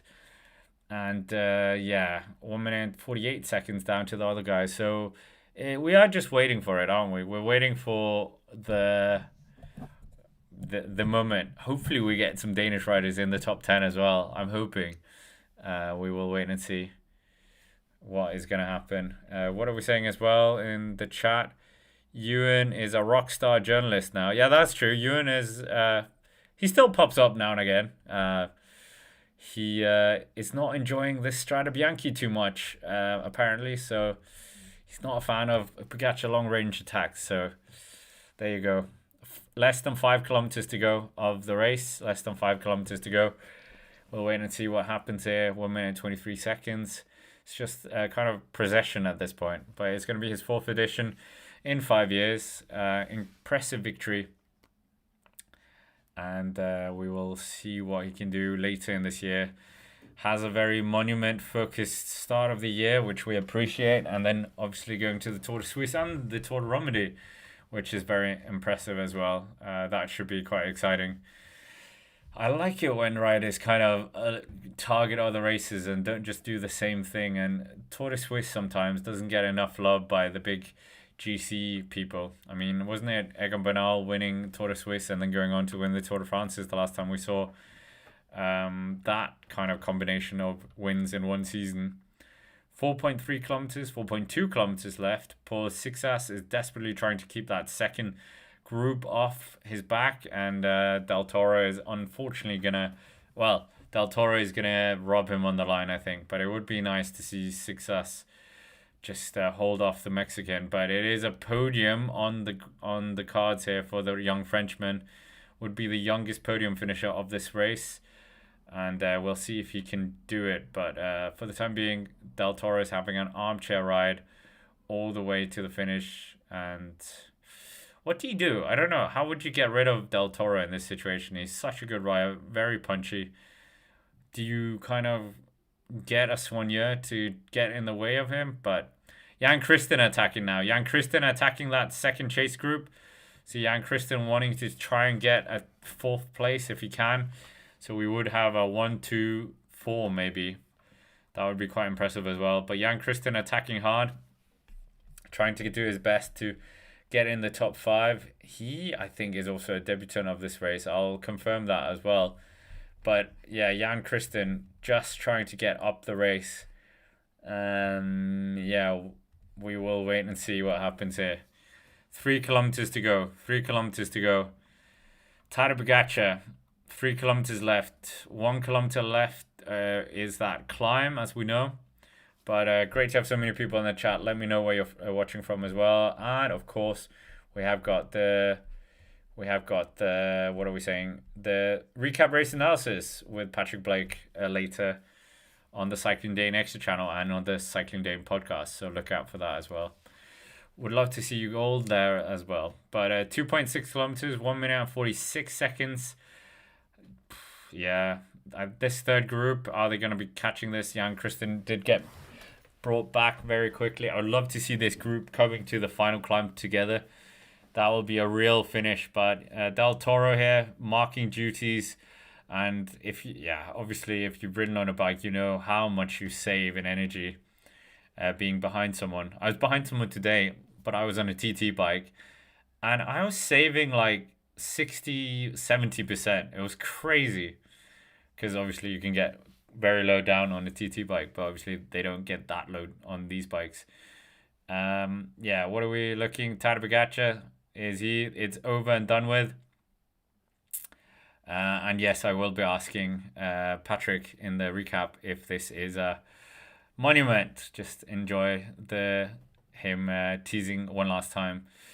So we'll wait and see. Great to have so many people around the world as well. Let us know where you're watching from for one last time. Maybe with a flag, because that's always fun. And great to have so many people watching from around the world. And appreciate you being here. 1.6 kilometers still to go. And we are doing Milan-San Remo next in terms of live commentaries. But on this channel, we've got video coming out on Monday, video coming out different days. So there's a lot of reasons to subscribe to this channel. And we'll see what happens in the Paris-Nice and Tirreno. But I don't think we're covering any of that. But I will try and do something with Paris-Nice. So, 1.2 kilometers. And do I get arrow on my penny farthing? No, not at all. It's a monstrosity, isn't it? So, 1.2 kilometers left. 1.1 kilometers left. And this is looking fairly interesting. 1 minute and 16 seconds. They're not going to catch him. But like a crash and calamity of changing bikes, like it would have to be a monumental cluster of mistakes going on. But I think we are going to get Pogacar winning for a third year in a row. And also, second year... What are we saying? Second year as a world champion. So copy and paste from last year in terms of the front results. So we'll wait and see. 700 meters to go. 1 minute and 14 seconds. 1 minute and 50 seconds behind in that second chase group. Tadej Pogacar, what did he do? Did he just high five someone? I'm not quite sure what happened there. But he's coming into that final iconic part of Strade Bianche, as we know. This is looking very, very good right now. He's just taking the plaudits. The last few hurrahs from the fans. This is 600 meters to go. Nobody's rivaling him. Once again, Tadej Pogacar, the man, the myth, the legend, the man who has just eclipsed the record of Fabian Cancellara on the edition that he got his very own sector, adding his fourth Strade Bianche to his very impressive palmares, and he's only 27, and this is his win number 109 victories, and Tadej Pogacar smiling. He knows it's in the bag. He takes the plaudits. It's job done. He came, he saw, he conquered. The stripes of the World Championship jersey will taste victory once again in Strade Bianche, and this time, as we know, Tadej Pogacar, 4 out of 5 years, he's been the name, the man, the myth, the legend to take the victory. Absolutely impressive. Everyone knew he was the favourite. He still came and finished the job with his very strong teammates of UAE Mermaids. He comes around the last few corners, celebrates to the crowd, knows it's in the bag now, and this, with 200 meters to go, he's going to sit up a bit. He's going to take a bit to ease up. Is this going to be the start of many, many victories? Are we going to see him winning potentially 6, 7, 8 victories? He takes his hands off the bike. That would be 200 euros if he was in Spain. But he celebrates. What a victory. And fourth victory for the world champion. And he celebrates to the crowd. What a win. What an absolutely impressive win by him. But we're turning our attention to the rest of the podium as well. He gets the plaudits of the crowd at the finishing line. But it is Sixas! Sixas emerges as the second place rider. Paul Sixas. This kid is special. This kid, the youngest rider in the race. Absolutely impressive riding. We didn't get to see him dropping at Del Toro. But what a ride by Sixas. He had a sandbag on him for most of that attack. And here he comes, the debutant, the youngster, 19 years old. And this kid is special. The Tour de l'Avenir winner of last year, coming, and he salutes the crowd. What a victory. Chapeau. Wow. Not victory. Second place. But it'll feel like a victory. Del Toro, he crosses the line to get yet another 1-3 for UAE Mermaids. Romain Grégoire really trying to step off everyone in the chasing group. Pidcock struggling. Romain Grégoire is going to make it a 2-4 for the French. Grégoire, this is going to be his best result so far in Strade Bianche, and absolutely remarkable this. Absolutely remarkable. We'll wait for the top 10 as well, but behind Romain Grégoire, he's soaring through the roads. And then new boy for Red Bull of Gianni Vermeersch, the former winner of the Gravel World Championships, and is looking like he might just get a top 5 here, with Jan Christen making it the 6th place. But yeah, wow. This is impressive. A top 5 for Vermeersch would be a very, very impressive result here. But yeah, Romain Grégoire comes in for the 4th place. That is a remarkable result, to say the least, for FDJ. They will take that. They will absolutely take that. He's finished 8th in the past as well, but he's struggled a bit recently in this race. So, wow, that was a good finish. And Paul Sixas, remember the name. We already know his name. But yeah, absolutely impressive. Tadej Pogacar celebrating this victory with Jan Christen, the man who used to ride in his junior team. And here he is as a teammate, finishing inside the top 10 with him in Strade Bianche. Yeah, UAE Mermaids, what an absolute impressive result by them. Del Toro couldn't quite mark him out. In the back, we're seeing Andreas Kron trying to get rid of some of the other riders. Andreas Korn, come on, Andreas. Take this. Wout van Aert in this group as well. Ben Healy's struggling a bit. But Andreas Korn needs to just make sure that nobody comes around him, and then he can get, I think it would still be a top 10. We'll just await as the top 10 is building in front of our very eyes. But yeah, wow, that was an epic addition. Andreas Corny, I think he's just going to be able to keep everyone behind him. La Brosse is trying to mug him off here, as this is the fight for the 9th place. This is going to be the fight for the 9th. I think Wout van Aert is just going to lose out on a top 10 place here. So his top 10 record is done. But Wout van Aert didn't have anything left in the tank. Andreas Korn with La Brosse fighting for that line. Andreas Korn just has it. Oh, Wout van Aert! Wout van Aert just robs them both. That was a good little result there as well. So Jordan Labrosse, who thought he was going to be 9th, turns out he's 11th. So, oh well, that was a shame. But yeah, Wout van Aert maintains his 100% record in the top 10. We're just waiting for, yeah, what a result that was as well for Tadej Pogacar. But yeah, I mean, that is a good place to finish as well. What an epic edition that was. Great to have so many people in the chat as well. It's been, well, okay, I'll wait until I can get Patrick. Let's get the top 10 on the screen. I think that's what we all want. That's normally how we do these things. It's been a bit, I'm out of training, so let's get the top 10. I'm also waiting for Patrick so we can record the recap. Yeah, but it's quite an interesting edition of this with Tadej Pogacar. This is a record-breaking edition, so let's just remember that as well. I think that's an impressive record by him. It's going to take some time for him to be beaten. I think it's yeah, not a easy feat, but I think Paul Sixas, the second place finisher, could maybe be a future winner of this. But yeah, there you go. Tadej Pogacar wins 1 minute only ahead of Paul Sixas. Obviously, he slowed up a bit.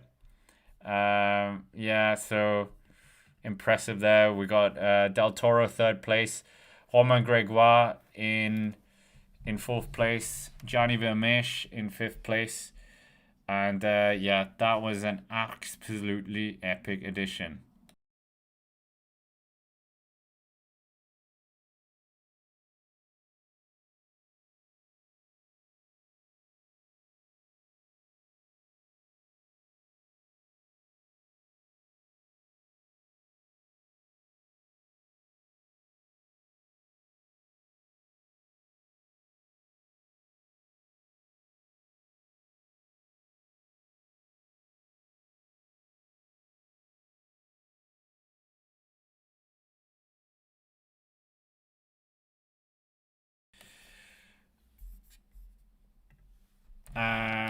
So yeah, where were we? I was just getting the recap race analysis started as well, and yeah, what an absolutely epic edition this has been.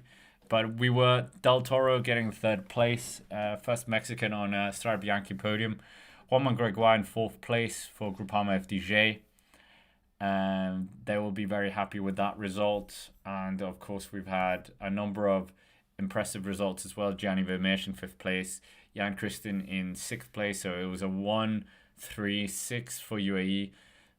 Pidcock, bit disappointed with 7th place. Matteo Jorgensen in 8th place, good result for him. Andreas Korn beating Wout van Aert to get that 9th place, which was good. And Wout van Aert cheating Jordan Labrosse as well. So yeah, impressive all around. And yeah, basically, thank you to every single one of you who have watched today. Every single one of you have checked in. I'll make sure to do Milan San Remo. I'm literally watching Patrick doing the recap race analysis, so I'll get back to that, and that'll be available on the Cycling Dane Extra channel or on the Cycling Dane podcast. But until next time, thank you for watching. Thank you for taking part in the comments. It's always more fun. And have a good evening, good afternoon, and rest of the weekend wherever you are.